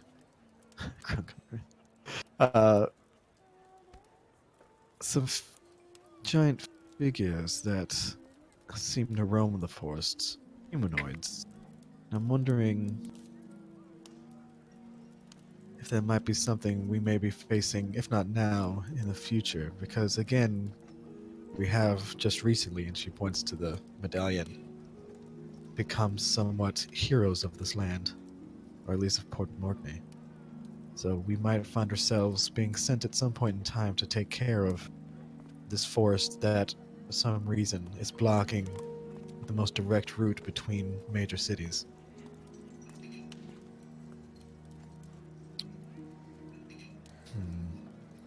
I'm just curious as to whether or not Mountainholm or Elmshire is the better route. Or if we wish to take the long way around, go through Kingston. The long way around would cost us more in supplies as well as time. I mean, I do Personally- understand that, but also it can save us in supplies and time and danger that we might face taking the more direct route that would take us to Mountainholm. Incredibly true. But you can the other path is going to be far more mountainous and difficult. And it's going to be a rougher trek, without doubt. Hmm. Doesn't Kingston have those guards that are racist against demons? Or am I thinking of somewhere else? That's That was the- a sharp turn. That was the Those were from the Commonwealth, the King's Men, I think, was it? Oh, okay. The Hold on. Kingsguard. Kingsguard, yeah, Yeah. that was from the Carthan Commonwealth. Yeah, that's going to be really popular in, like, what, as you get to Kartha? In Yeah. the mount? Yeah, if Which we we're went getting further east, Yeah. like if we go to Balkreath, I'm pretty Just sure. see Harn's Bridge. Yeah. Yeah, Harn's Bridge and Balkreath. If we go there, then you're technically in Kartha. Yeah, Okay. Just And- the two names sound familiar, so I was a little confused. no, it's understandable. Nothing to apologize for. I mean, I'm all for this. I'm all for traveling. This ghost way is intriguing to me. I'm just more concerned about the general well-being of our companions, because again, as we were before, we now have to think of others, as we are the Black Hand. We watch out for our own. I'd For sure. be willing to check that place out. If the rest of the group is okay with it. Saren kind of silently looks over to Salyun and Grunga. Hmm. I do have my cautions around that sort of town, but I don't see why not. If it could lessen our travel time by a great deal, maybe. Like, yes, it looks like it potentially, if we're not factoring in the difficulty of the train, be half the journey. So, if we manage to force through with relative ease, we would, I estimate, take half the time, if not maybe pushing 3/4 the time of the other easier journey. So it would definitely save us some time. Hmm. So you've got the You have the longer but easier route, or the potentially dangerous but shorter route. The You classic. said a lot of caravans vanished along that way, right? Well, the caravans that sought to travel through Cairnalm to bridge the gap and forge a new path. I don't know if that factors in. I would assume that doesn't factor into the roads that lead directly north of Port Morgny. It seems like Cairnalm is kind of the name for the forests just south of Kinston. Like, dude, would I, with that 21, would I know that the human figurines also factor in to the roads that travel up north of the Ruby Crossroads? The forest directly north of the port town of Morkney and the Ruby Crossroads. You haven't heard many many tales of these large humanoid figures, but of course you have heard tales of infrequent goblin attacks. Yeah. Nothing out of the ordinary dangers for traveling merchants and caravans. Okay. And what the- about the Sorry? strip above that one? The strip Like- above that one, Yeah, where Cairnalm kind of goes to the right. Like, because there's two roads that lead upward through it. And the claims of these humanoid figures, you do know, are fairly recent, as in the past 5 years or so. And you have heard of, although it is rare, you have heard of tales of seeing some humanoid, very large humanoid figures, partly covered by partly covered by trees. In the further eastern reaches of the Cairn Arm Forest. Okay. So, Nero, it seems that while the middle and western side of Cairn Alm, it seems these sort of humanoid figures that attack and, I guess, destroy caravans, it's not quite as frequent on, or it's more of a rarity on the actual ridden roads that lead north of Port Mortley. So I think we're far less likely to encounter them on those roads than if we actually decided to forge through the forest ourselves, like towards Kinston. But then that means the loot that the caravans were carrying may still be there. And True. a little more coin wouldn't hurt. And those stories of those big humanoids, they do interest me, and I'm curious. I mean, I am too. And again, as I said, in the future we'll likely have to deal with them. But right now, I think, given the task that we have, it might be a little too out of the way to deal with them at this moment. After dealing with Balthazar's trade in Juvenholm and then traveling north from Port Mortney to Dune Hollow, we'll most likely, I have a feeling, be given a task by the Hunter's Keep that may very well deal with these humanoids. Or if not, we can ask for one. True. My thought was we could go there, we could see how the route fares. Too difficult, it's not too long of a trek to say this isn't worth it, and then simply just go back to the Western Walk.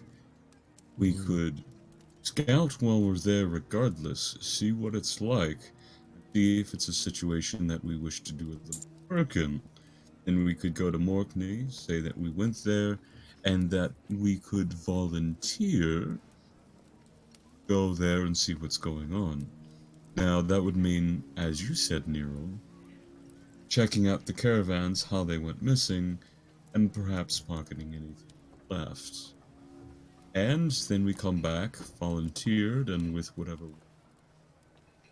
and return with more renown. Indeed.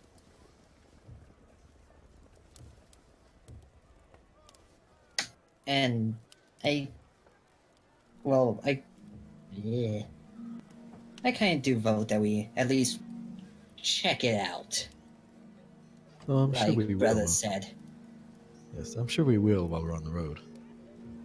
Like, as much as I said was rare, it always seems our luck that we happen to find the one thing that is the issue in the area.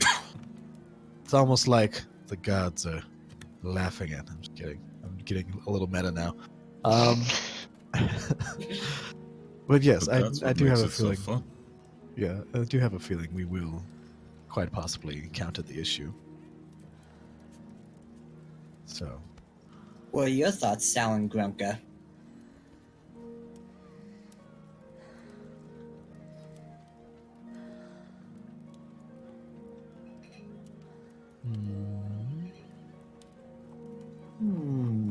Gurkha's just kind of looking at map. What we're debating is either going to From what it sounds like, we're basically arguing of, do we take the longer, shorter trip, or the shorter, more dangerous trip? Potentially more dangerous, or just difficult. That Yeah. too. it'll highly likely be more difficult, not necessarily more dangerous, but Hello? yeah. So, we're wondering if we take the path to the west out of Port Morkney to go up and around to Dune Hollow, or if we take the northern path out of Port Morkney and follow the coast. So the ghost. Yes, through the Ghost Way. I'd go around the shepherd's path. All right. So 1 for Shepherd's Path. Probably gonna shepherd's path. All right. Shepherd's Path into the Warden's Way. And Balthazar obviously wants to go through the Ghost Way up towards Mountain Home. What about you, Sal?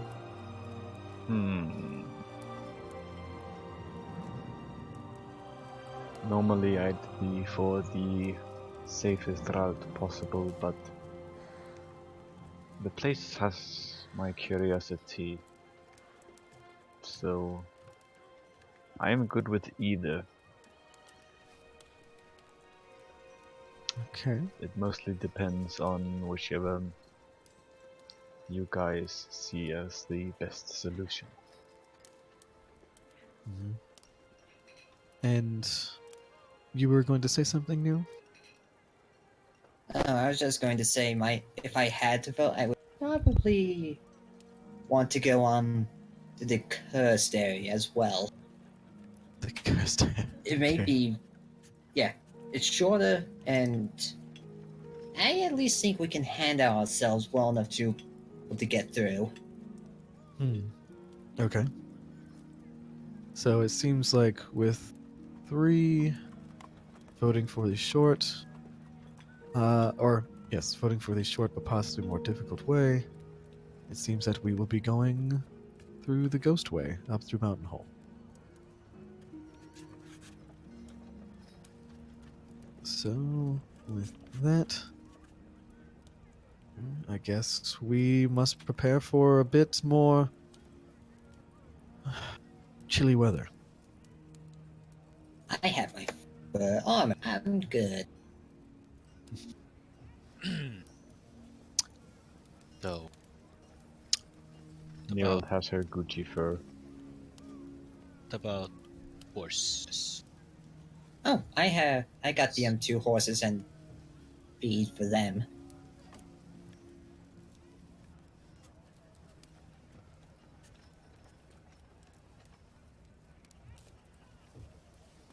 Okay. What did you get? All right, so it looks like we will be procuring a boat, despite having gotten horses for the cart. This time we can bring the horses onto the boat. That's true. That's So true. 'cause where we do need where them to where are keep- you going immediately after leaving Port Morkney? to Druvenhall. To Druvenholm. Okay. You said was that you wanted to trade something with them as well, didn't you? So, my thought process is first and foremost, get in contact with my contact, Mr. Baz Grazgadur, and say, I'm interested in doing some trading down there. I've heard about the erudite, you were telling me about that. I was thinking I could get some shipments from up here, bring it down there to them, get his input to see if there's anything else of value, since he's probably more connected to them than I am. Erudite. Erudite. It's a kind of a rare material around here. I don't normally pick up erudites, Port Morkney, and trade it all the way to Druvenholm.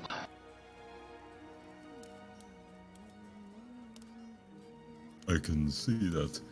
I was simply thinking, since it's a valuable resource, if any happens to pass through, he could get whatever store happened to be in the port, if any, bring it down there for some quick coin. Normally, let me see here. And he kind of goes and checks his checks his ledgers. Primary exporter of erudites. That'll be. Let's see, I got a shipment here from Druvenholm. No, not Druvenholm. So I'm reading that wrong. I got an export here from Dune Hollow, from Miners Guild, traveling down the Ghost Way. Think you'll if you want erudite, you'll probably be wanting to journey all the way to Dune Hollow. If that's the case.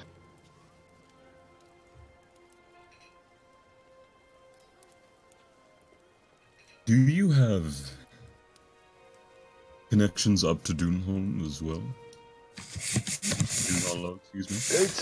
It's something I've been working on myself. Yeah, So you far, mentioned we haven't exactly reached a deal as to the various protections of our caravan. How about we work out a little bit of a special deal? I'm You see, listening. I am in part leader of a wonderful group called the Black Hand Mercenary Group. We're quite skilled. I've heard of them. Aye. We are quite skilled, a little bit smaller as is, but we're still skilled nonetheless. How about we do something to set up initial favor? It will work for you and work for me. I had the intent of first going down to Druven, getting what shipment we have here, taking a boat down Druvenhold, and then going back up to Dune Hollow. What if we take this ghost road? The Ghost Way. We go to Dune Hollow, and I bring a message to them personally from you. Perhaps a small trinket, a gift, anything. And, in return, we escort their next shipment down back to you. I, get a large chunk in return, and it's a first interaction, a icebreaker of sorts. And from there, you can work out protections, and you can see that you do mean to do honest business with them. Cement a nice relationship. I'll have my goods, and then I can contact your contact in Dune Hollow, get a small cut there, and we can go about resuming a new form of business. He strokes his very long, thick grey beard and considers what you've said. How much of a cut are you going to take? It depends. See, I was looking to get a fair amount to fund some expeditions. The details, as it's still a bit undetermined, but we may be needing to take a bit of a sailing journey. Somewhere near Tektalos. So we would have to That's a long way cross the away. Gulf. Yes, and I'd be needing fundings trade to Druvenholm. Make a persuasion check Insurance. with advantage because you are considered partners for the meantime. 21. I was thinking I could take enough just so I could get a good deal, Druven. Enough to cover my expenses there and back, a little emergency funds, because, as you know, something always goes wrong. And then, after that, you return here, use the remaining funds to reinvest, get more stock from Druvenholm, bring it back up here, you know, with their refined goods, and then we could ship out whatever refined goods they've made from Morkney to the Carathan Empire, Commonwealth.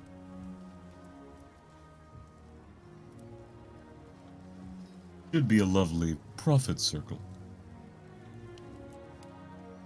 Tell you what, I'll give you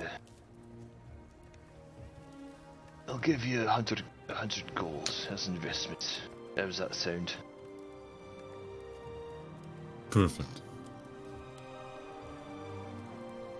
you're 100 gold success, investment. if you're successful with this business venture of yours, you bring back the rest of the gold. We split the profits 50-50. As we do. So it's a deal. And he kind of outstretches his kind of grime covered hand. Take him by the wrist with a firm squeeze and a single firm shake.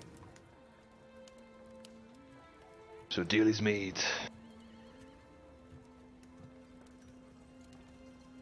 Fantastic. I'll inform the others of this, and I'll see that we have a wonderful deal struck.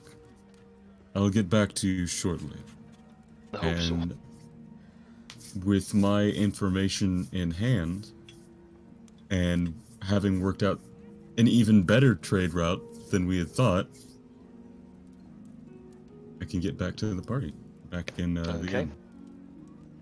I will relay the general information that just happened, which is summarized as, turns out we can't get the shipment that we want here to go down there first, but if we just say fuck it and do what Siren wants, go up to Dune Hollow, and then escort a mercenary caravan on the way back,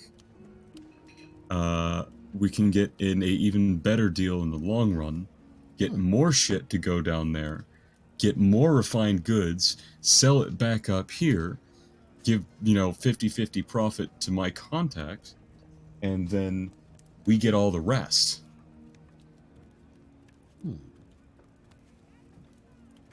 That way, we don't have to contact each individual business, each person, everything.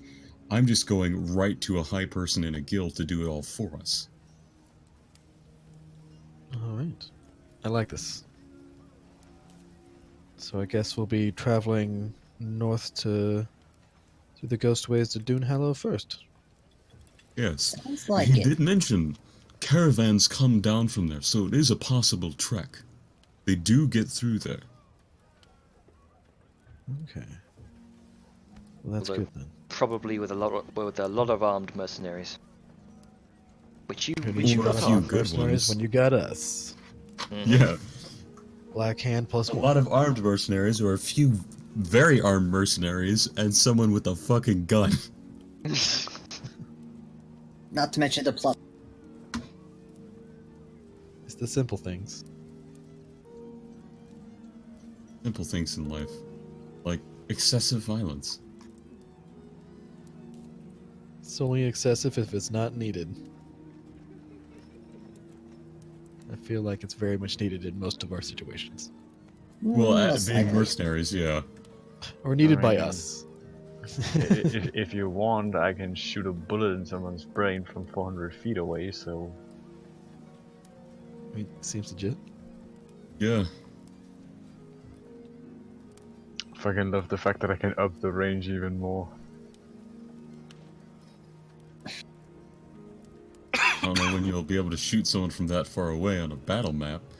But outside of the battle map, Lord have mercy. If I up the range to my maximum, I can hit somebody. If I use Zephyr Strike to negate the disadvantage, I could possibly hit somebody from 800 feet. I'm pretty sure you guys don't have a spell that can reach that far. How far? Not yet. 800 feet. Oh, no, not even close. It depends. If I went more in Warlock, I would. If I had, I technically could, but that's because my anime dead can walk that far and interact with people. Yeah, but mine's faster. So, I mean, no, but yeah. Just saying. I'm just gonna take a short bathroom break. Be right back. no preb. Alright, lads, time to do your business.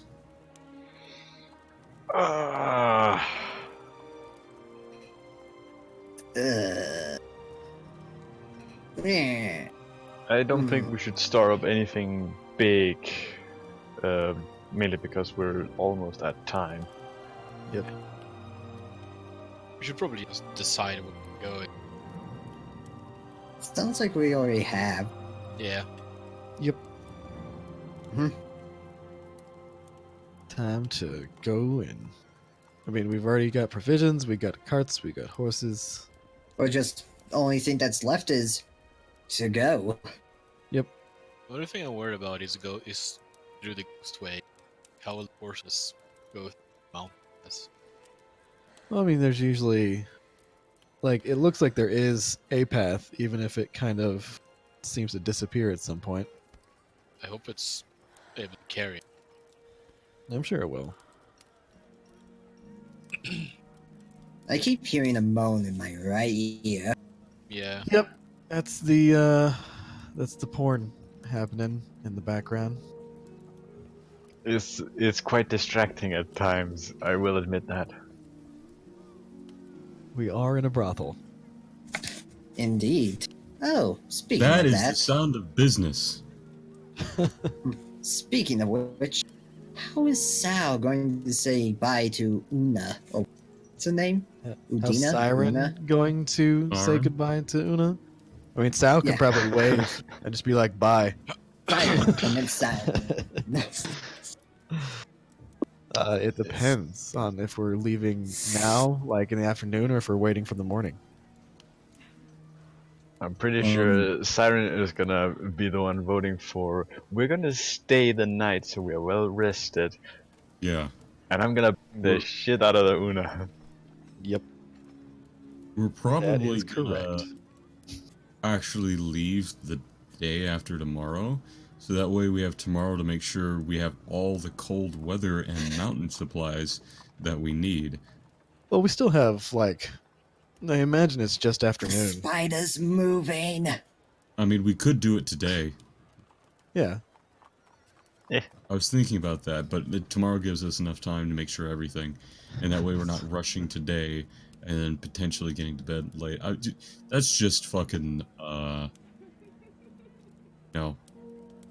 being extra safe. well, yeah, but I mean, again, depending, like, it's not that hard to find a place that sells, like, winter gear, particularly Yeah, in, like, we- a port town. If I feel like could we can just do it split up and, because we're in and town. manage. Yeah, I feel like we can manage finding, like, winter gear before we have to go to bed. Like, even if it was like 3 or 4 in the afternoon, I feel like we'd be able to pull it off. Oh yeah.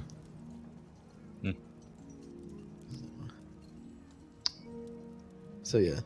I don't think Sal's gonna have any issues, mainly because her outfit is sort of already fluffed up. Fluffed. Floof. Siren might though, Yeah. Darn's- mostly because, like, I don't know if y'all remember, but she doesn't have much. next to nothing. I mean, she has a lot to show, but But not a lot to cover it. Yes, that is Yeah. correct. Yeah. Um, A fun thing I just realized, having to get really fuzzy fucking winter clothes or Yeah. a pimp coat. oh no, Uh, oh no. I could do it if I wanted to.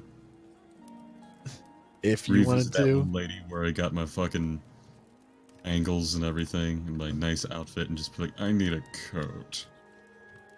I want it to be leopard print, purple, and It has to be a deep black with purple spots and leopard print, and it's lined with gold. I'm gonna be trekking through very rough, dangerous, cold mountains. Dear, you want to take something so gentle and fragile up there where it can get damaged? I'll come down and buy another one. Very well. Yeah. I'm gonna take a quick a bathroom break and I'll be back. Don't go spend all your money on fucking coats, cod pieces, and whatnot. I'm good. No, I already have the to- cod piece. Not until I get the blade attachment. Why do you want a blade attachment? That's how you know they're fucked. learning a lot of things about Balthazar. So, Jesus. So yeah, just going to generally get like fuzzy coats and things like that. Nothing too extravagant. Hmm. I'm curious.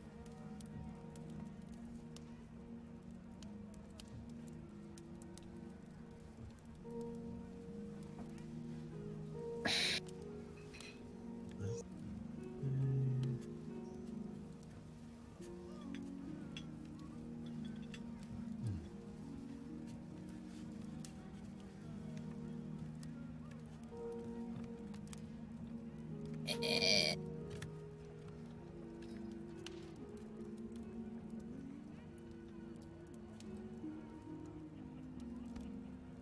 Are you going to see if you can bring Una with us? Or send her to the keep? I was thinking about it. I don't know You know what we need to do? what. Set up a very comfortable living area. What is, at the tower, and have our good gnome buddy, fucking Faldred. Uh-huh. We need to have him make a fucking, what is it? Another way gem to take us there, and then we give you a red gem. I'll hold on to the green gem. Then you got like purple gem. I don't know, a purple gem or some shit. I'll That'll hold take on to that us- one. Take us to what's the word? The Okay, I'm fucking- back. The tower. That way you can just throw the gem, go to the tower, get the gem back, say hello, throw the other gem, come back to us. That is only slightly convoluted. By slightly, I mean very. Slightly. But is it convoluted enough to stop you from seeing Una? That's the thing. I feel like the answer is yes, because that is way too convoluted. Are you sure about that? Yes. What are you, what's this with Una? Balthazar wanted to use multiple waystones to have Siren do like midday booty calls with Una. To be able to do it. Yeah, and I was like, no. The way gyms are one way essentially. Yes, that's why I thought get our good buddy Faldred to make another one that goes to, you know how the blue one that takes it to his point? Why not get one to go to the lighthouse, our new tower? And, Well, I mean, if you've got the money. Yeah, I mean, that's what I'm I saying. did commission. So Again, Yeah. if you've got the money, these things are fairly expensive. I'm certain, but that's something to consider in the future. Is, it's nice to have a gate home. Everybody holds hands, tosses the gem back home. We need a port key. Basically that. Yep. Or you give the gem to one person along with like the red So- gem. Who? Throw it, go home, throw the other one, come back. So is everyone back? I believe we're all back. Yes. okay. Okay. So what do you? Sal back? I was gonna say, didn't Sal go to the bathroom as well? I am here. Aha! There you are. Yeah, I heard Ducky there. I said, what are you guys talking about? Right. So, is there anything you would like to do before you leave for the Ghostway? Yes. We're just gonna do a quick thing to go buy like winter clothing Okay. for everybody. Because It's not me, despite, because I got despite And Siren's some mountain gear. rather good looks, she is not suited for winter weather. That's true. This is true. She has a bunch of very, very flowing and form exaggerating things, but those aren't good when you're up in the mountains and it's really cold. My news set that has yet to be updated on my pictures and stuff is perfect for the cold. Yeah, I need to update that. I apologize. It's okay. You are a busy person. Okay, so I would like everyone to make a collective charisma check as you ask around for cold weather gear. Can we just go to Hello. that Whoa. high grade person and have them make stuff for people? You want a custom commission for cold weather gear from I was gonna go there anyway. I joked about the fur pimp coat, but now it needs to be a thing. oh no. Uh, Would Grunka have around the city? And does it help? You keep cutting out there. Oh, sorry. I said, would Grunka wandered around the city and the place help in any way? I mean, you could help with it. Help with a charisma check, if you like. Yeah, but would that be advantage or? it seems like we're all just rolling straight. Yeah, just everyone roll straight charisma. I don't think Sal has to given her own coat. I was So about to say, it looks like that she has at least a fur collar. yeah, I'll roll anyway. Yes, be helpful. Yeah, just for the sake of.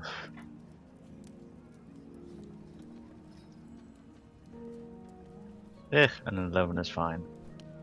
okay. So overall, fairly average rolls. From what you all do know, Audrey Valandia, the owner of the Violet Tooth, the person you encountered to create your various gaudy attires, Balthazar. She doesn't exactly sell what the clothing she sells is less geared towards function more than it is form. She typically sells fairly high priced, very in garb, very seasonal, very I think that's exactly I what he's see. looking for, though. Ah. Like, he doesn't want function, he just wants form. well. Yeah, okay, I then. want to look good. Okay, here, how about this? If I go get a warm coat, something that's warm and good, and I bring it back to you, can you put something that looks nice over it?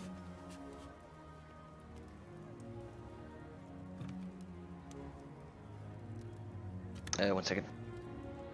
Like, I will buy warm traveler's clothes, and then bring it up to you to, make it look nicer a little bit, You want a custom order, darling? Yes, a custom order, something just to, perhaps enhance someone else's work. It might be warm and fine, thick clothing, but I need something, the little details that only you would really be able to observe. Oh, I'm flattered, darling. But it may take a couple of days.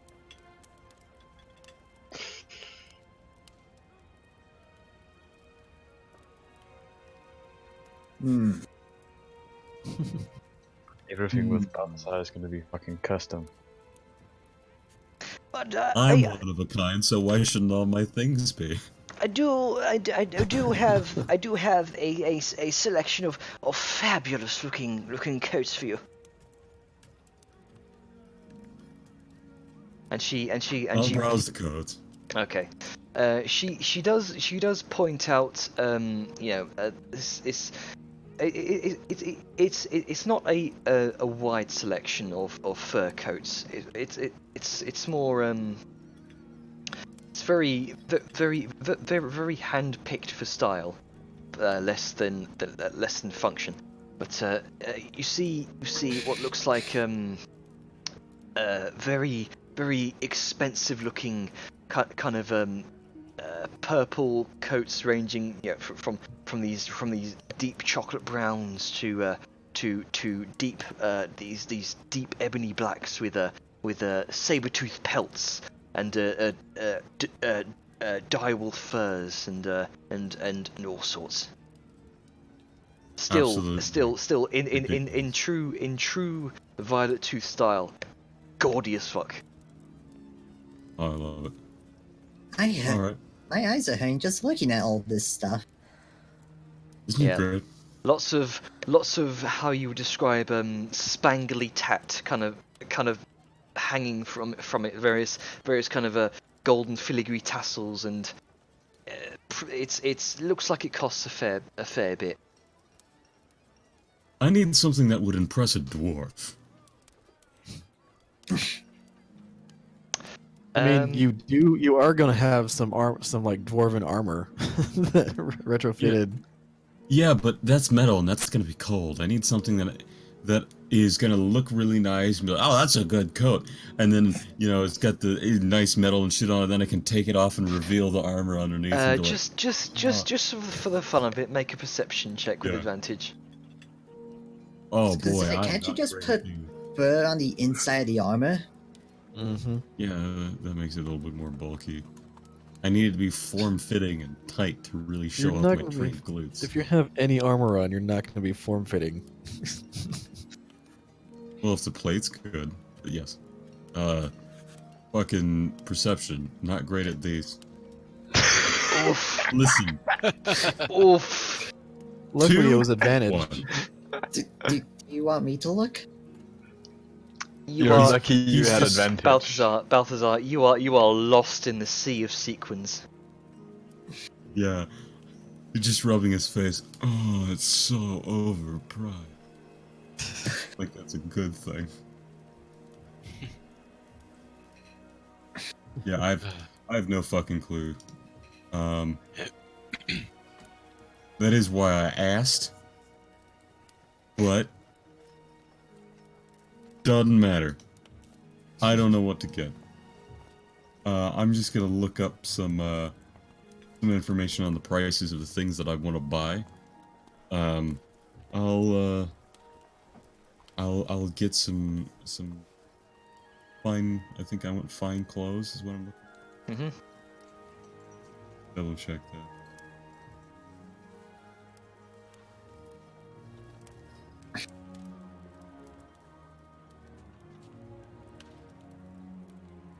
The cost is 15 gold pieces. Okay. So, you do purchase what looks like long kind of a trench coat, which kind of clasps over at the front, kind of trimmed with silver, various kind of tassels at the tassels along the collar, and kind of along the back of the collar is this deep kind of pale grey what looks like dire bear pelt, and Oh, that's and nice. it's kind of tipped with it's like grey tipped with black.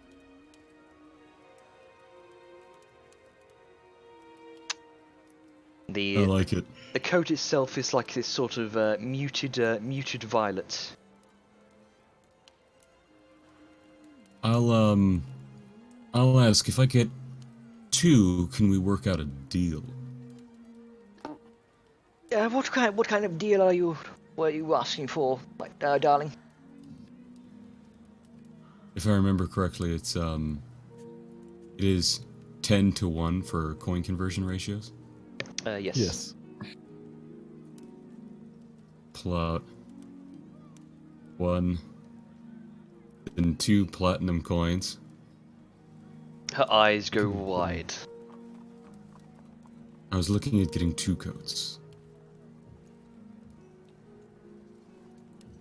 Do you have 2 coats? Two of the same, or are you looking No, for not a... necessarily the same. Nero said something. Nero's in here with me, right? Who else is in here? Hi. Didn't everybody follow?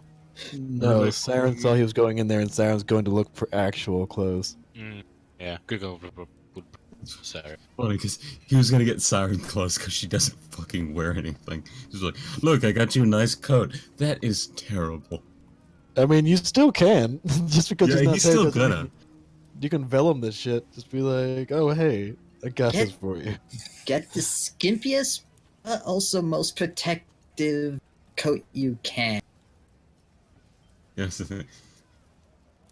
I need a coat for someone like me. Just it really has to show off female demons, just best looks, but also. Did you say, when you say best looks, do you like hold your hands in front of your chest? Yes. Like just best. They're just great personality. Just, like, great personality, really smart. Just got brains out to here. Oh, Brains out to well, here. let me see. She kind of goes around back. Oh, damn. That was Ah, a bad one. my ears. Sorry. Yeah. Poor After the- fucking. After the entire town is deafened. Yeah, the cough heard around the world. And the nannies come showing up instantly and start to help out. You watch Valandia come back with fairly slim looking, slim fitting coat, but as she kind of take a gander on the inside, and it's lined with direwolf fur. Perfect. Does everyone have So- direwolf? It Because- seems like this is Valandia's trade, dealing in rare furs as well. Huh.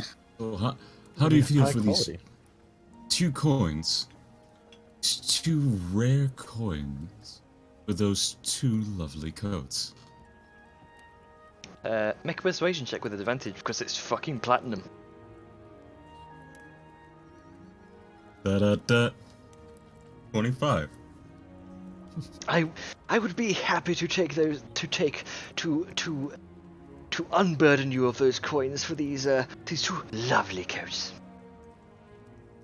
Fantastic. Cha-ching. And out I will go.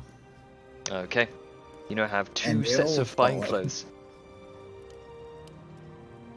So you got a pimp coat for you and for Siren. Yeah. That's great. I got one, buy one, get one half off. A little less even. Yeah. 20 gold for 2 15 gold coins? Or coats? Yeah, I'll do that. Well. Alright. I wonder if she'll So, wear it I'll- though. She won't. She won't at first, but then she'll get cold. Well, Siren comes up with like actual huge fur coats. Just like okay. So how many fur coats? Well, she'd get one for herself and one for Nero. I'm gonna Um, buy something his size. Okay, so War- so would this Warburton. this would probably count as cold weather gear. Mm-hmm. Probably. So cold weather gear would be 2 gold pieces. All right. Can I be Why you gain- persuasive? Why you gain me a fur coat? Because you're tiny and wait, you're not. And I have technically cold-blooded. direwolf hide armor Yep. that I mean, but Dennis that's specifically said doesn't actually have gameplay resistance to cold, but is cold resistant to weather. oh, is it specifically because thin leather usually isn't? Okay, then never mind. I mean, it is leather armor, but there's also a big bunch of pelt on, so. Okay, then Yeah. never mind. I'll just get one for Siren, Okay. and so- I'll help Grunka with his, because he's getting himself one too. okay. So So just Siren's gonna haggle down. all right. Okay, then make a persuasion check. All right. Just normal. 22. Haggles Just it down normal. to 1 gold and 50. No, not 50 silver. No. 1 gold and 1 gold, 5 silver. All right.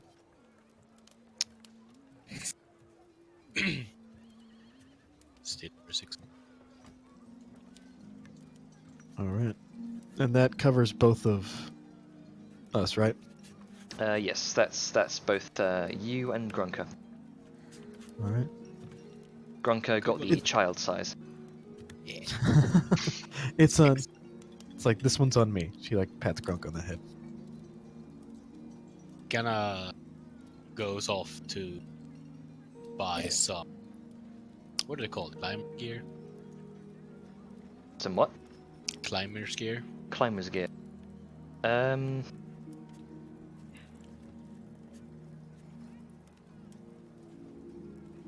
Let me see.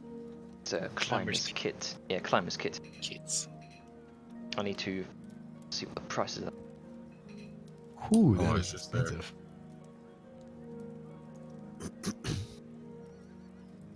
Okay, so the cost of that is 25 gold pieces. You would buy one. Okay, so just mark off 25 gold pieces. Do you go away from Siren to do this, like on your own? I don't know. Does she follow? Does she probably wouldn't unless he specifically asked her to follow, because she'd think it's Grunka just going off doing Grunka things. I don't know. So He might like look at her for a bit. Just kind of see like, you know, something. What is it, boy? What is it? Is Timmy stuck in the well? I'm just kidding. But Eh?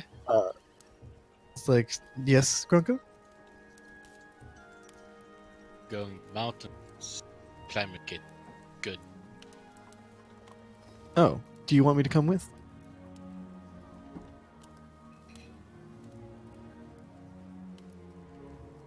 Do you want me to come with? Yeah. Okay. Then fine. And then so she's gonna go and Haggle the prices. Yep. Once Yep. Grunka is, I'm a charismatic character. That's what I do. Yep. Okay. So Oh. roll persuasion again. Okay. All with the capability of being the face. Just 19. this 19. time. You managed to haggle it down to about, I'll say, 22 gold pieces. Okay. 25 to 22. That's over 10%. Yeah. Some people you just can't heckle down. Yeah. Finally below 600.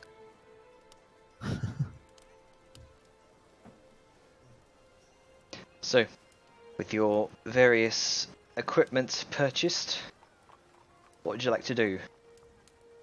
Would you like to head out, or would you like to do a bit more in Port Mortney? There's a couple of things I want to buy, but I'm just making a fucking list.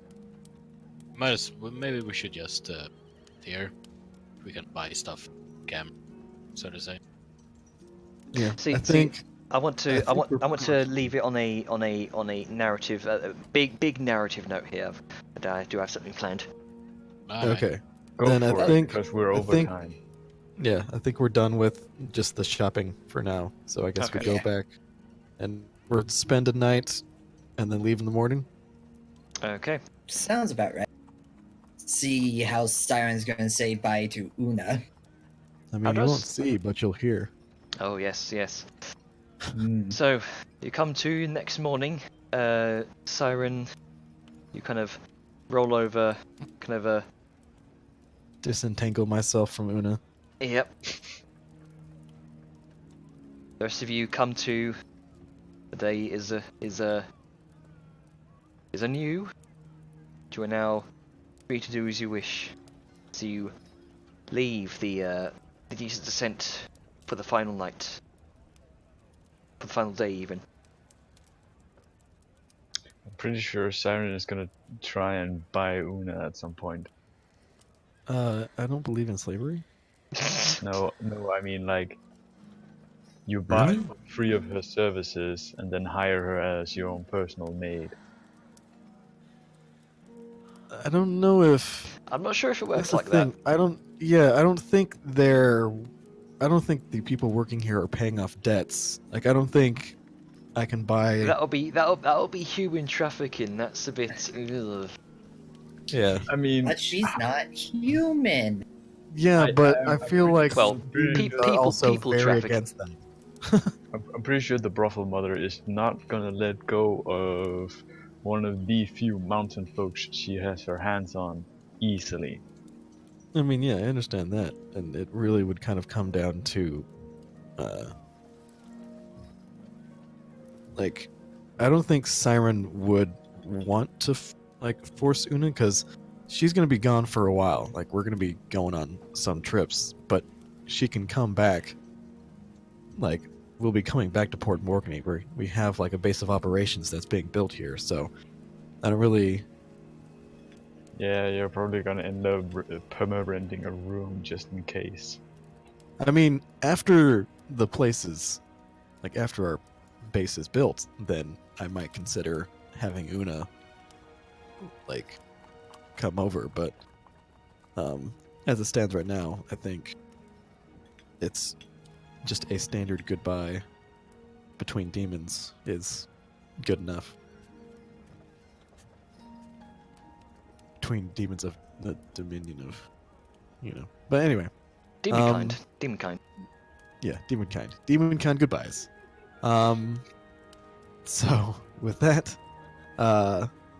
yeah, she's basically just kind of wake up, disentangle herself from Una, who I imagine is still sleeping, exhausted, and she's going to just write a very kind of nice letter in demonic, like a short, brief thing saying where they're going, that she'll miss her, and she's going to procure a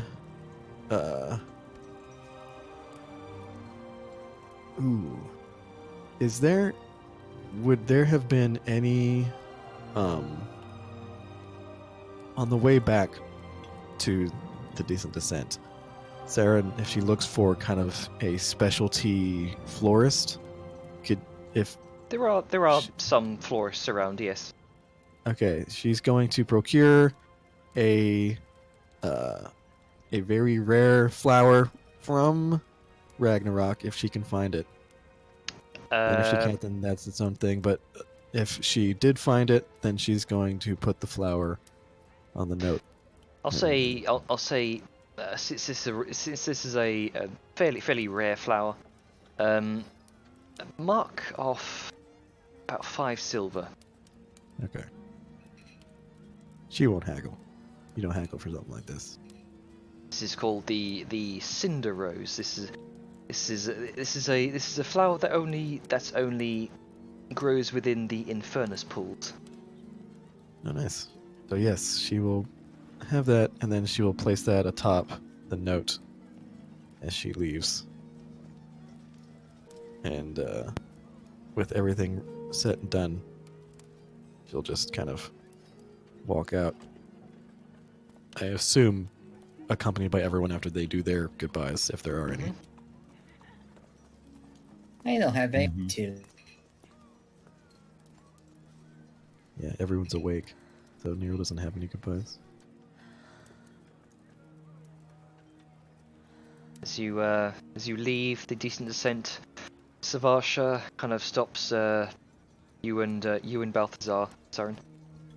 He says, "Well, I hope to see you again soon. Hopefully sooner than later." We will most likely definitely we will definitely be finding our way back. It's like, again, it's Ew. always nice to have a piece of the homeland so nearby, particularly that we'll be living here for some quite an extended stay once our own home is built. You are. Just know that you are more than welcome back to this descent whenever you wish. It's like, I would be very ecstatic to return. And she gives you a wink, Balthazar. And so I was just looking. I'm actually looking forward to having some nightly rest that isn't interrupted by. And then she just more casually looking over to Siren without saying anything and just looking back away again. Interruptions. hold on, hold on, hold on. Damn it! Okay, I didn't notice. Otherwise, Siren would have said something. Oh well, the dice, can't help the dice. No, So So she much. heard, she didn't look. So, Siren doesn't know Salyun was pointedly looking at her.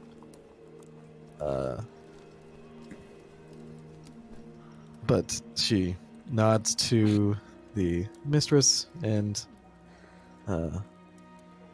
says, like, it was nice. It's very much nice seeing someone from home. So we'll try to Perhaps you get back will. as quickly as we can. Perhaps you will see more on your travels. Who knows? I only hope I.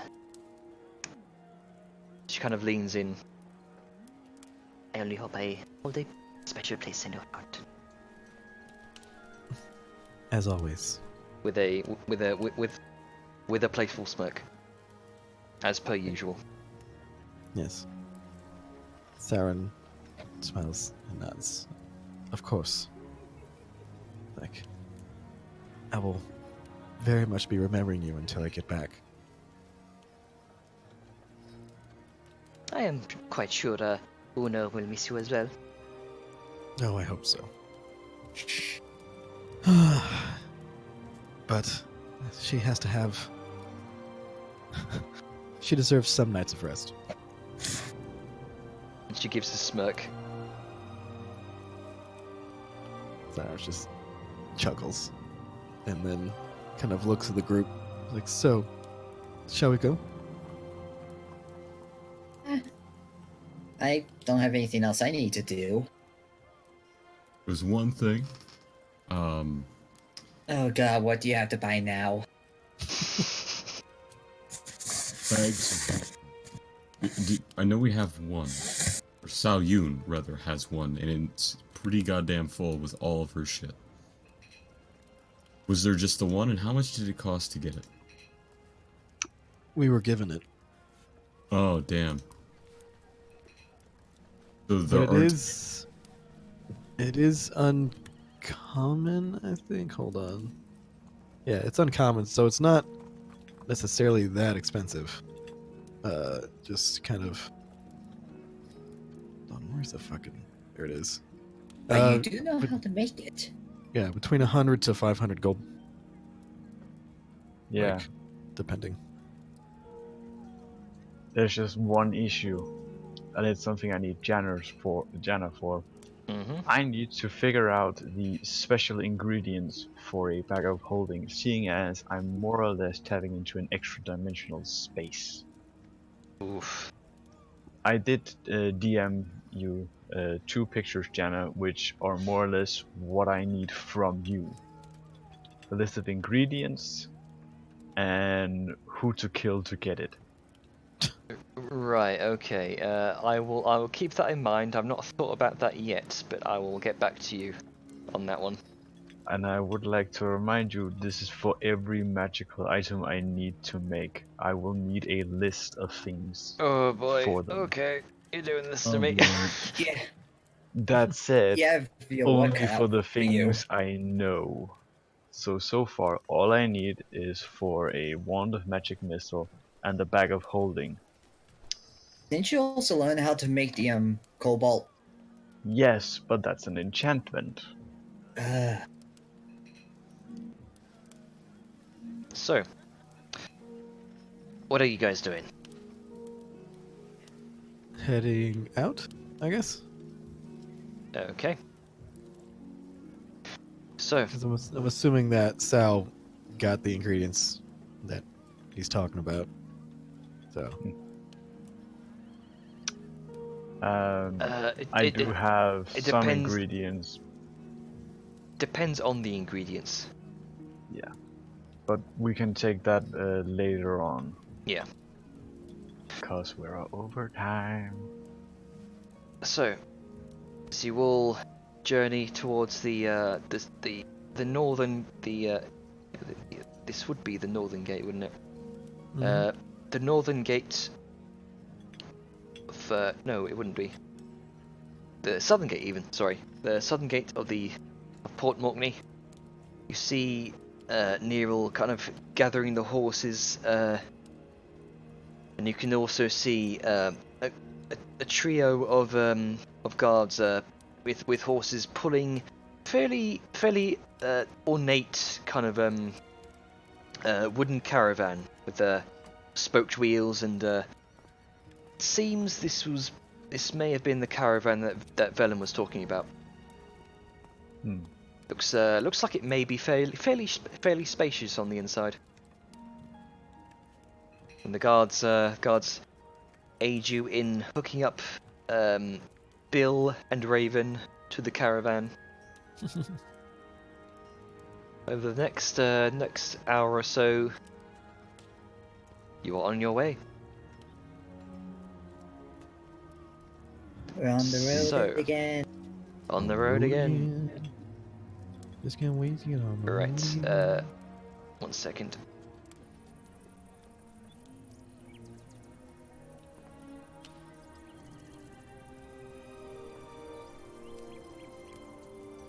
On the road again.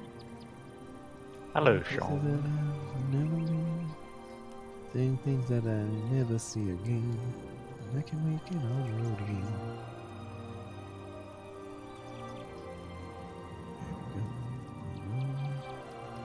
Like a band of gypsies, we go down the highway. We're the best of friends. This and that, the world keep turning our way. And our way. It's on the road again. So, continue down. You continue on the road for the best part of the entire day, journeying across the fields of outer meadows of Morkney through the Ruby Crossroads. The hills are somewhat steep, but eventually you crest over a ridge.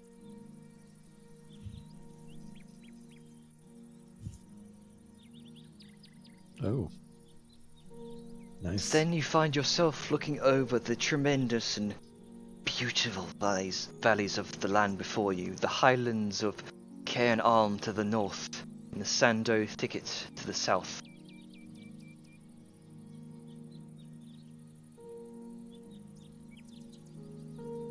It's here that you pause for thought as you consider the journey before you and the journeys that lead to this point. It wasn't but a month ago that you found yourselves on this continent, two different groups of strangers with two different ideals, bonded together by circumstance and a common enemy. You reflect upon the loss of your comrades, the departure of familiar faces, and the emptiness some may have left within you. Naught but a month ago, half of you were hired for a simple retrieval job for Svan, a goblin menace that plagued his business. Naught but a month ago, the other half sought the reward of gold for mercenary work for their revered name. A name nearly wiped out by the cruelty of a cult seeking to use you for their own ends. With the departure of old faces came new ones. Following the trail of the Goblin Menace, you both crossed paths and joined forces to stop a looming danger within its tracks. Against all odds, you stayed together. You fought through deadly meadows, encountering long dead and dark forests, delved into ancient dwarven tombs, discovered the first threads of some of your own stories, and how they may entangle with one another in the future. Where you take this future is up to you, Blackhand. Before you lies a world of infinite possibilities. After your travels to Dune Hollow, will you follow rumours of Nathaniel's origins to the far west, or Julius's tales to the eastern reaches of the Commonwealth? As you look back to Morkney, then out to the vastness of the valley and the western walk before you, you feel a determination to leave your past behind you for the meantime, a determination to forge your own path, wherever that may lead. Blackhand, welcome to Malin.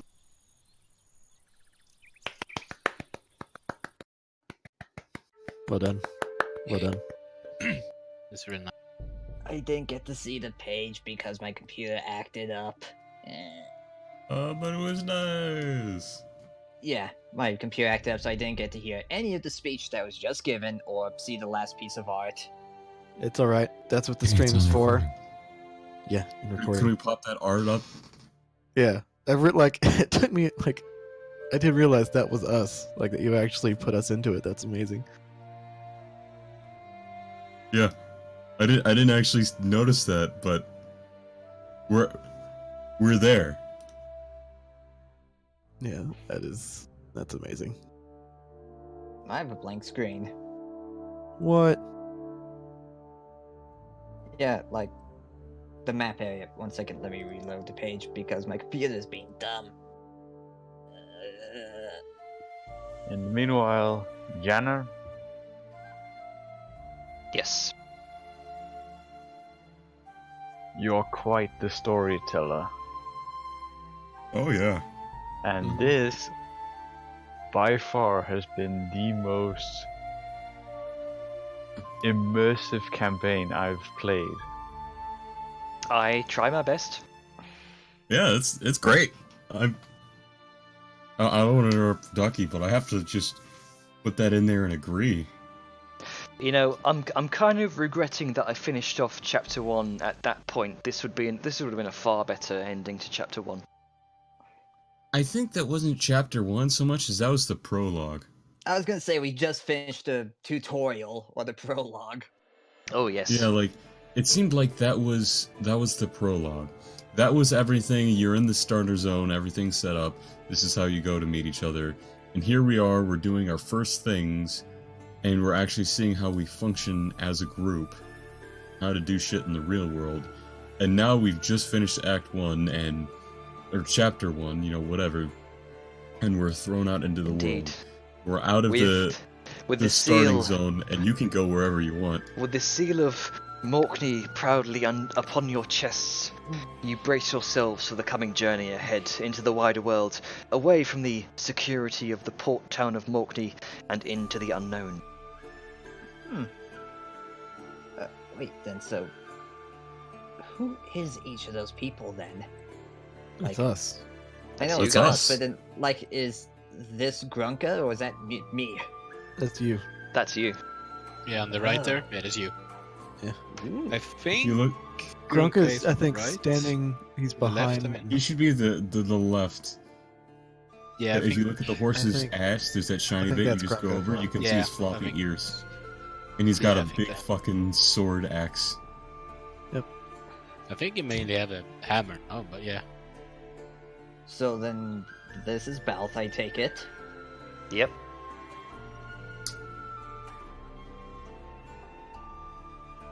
Siren, Mm-hmm. Mm-hmm.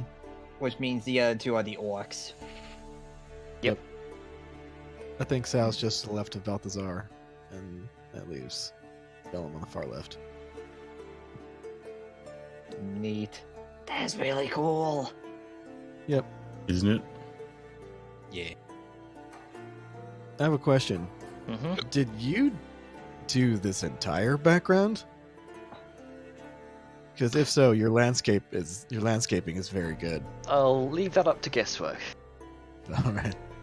Well, I can say it like this.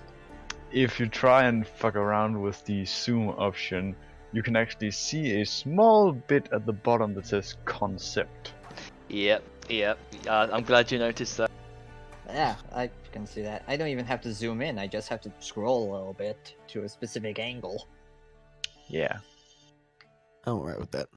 Still, But it's still either cool. either Yeah. way, you really know how to find something that really sets the scene. Mhm. Mm-hmm.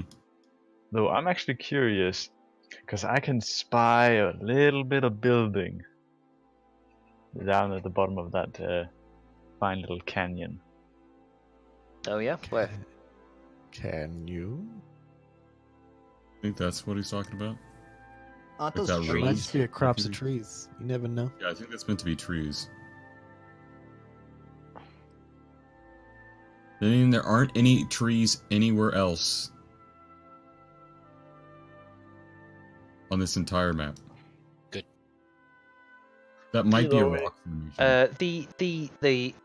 The trees that are there, it's just it's outlining the major forests basically. It's not like the entirety of the land surrounding the Western Walk is like completely like barren grassland. There's gonna be like patches of trees in between.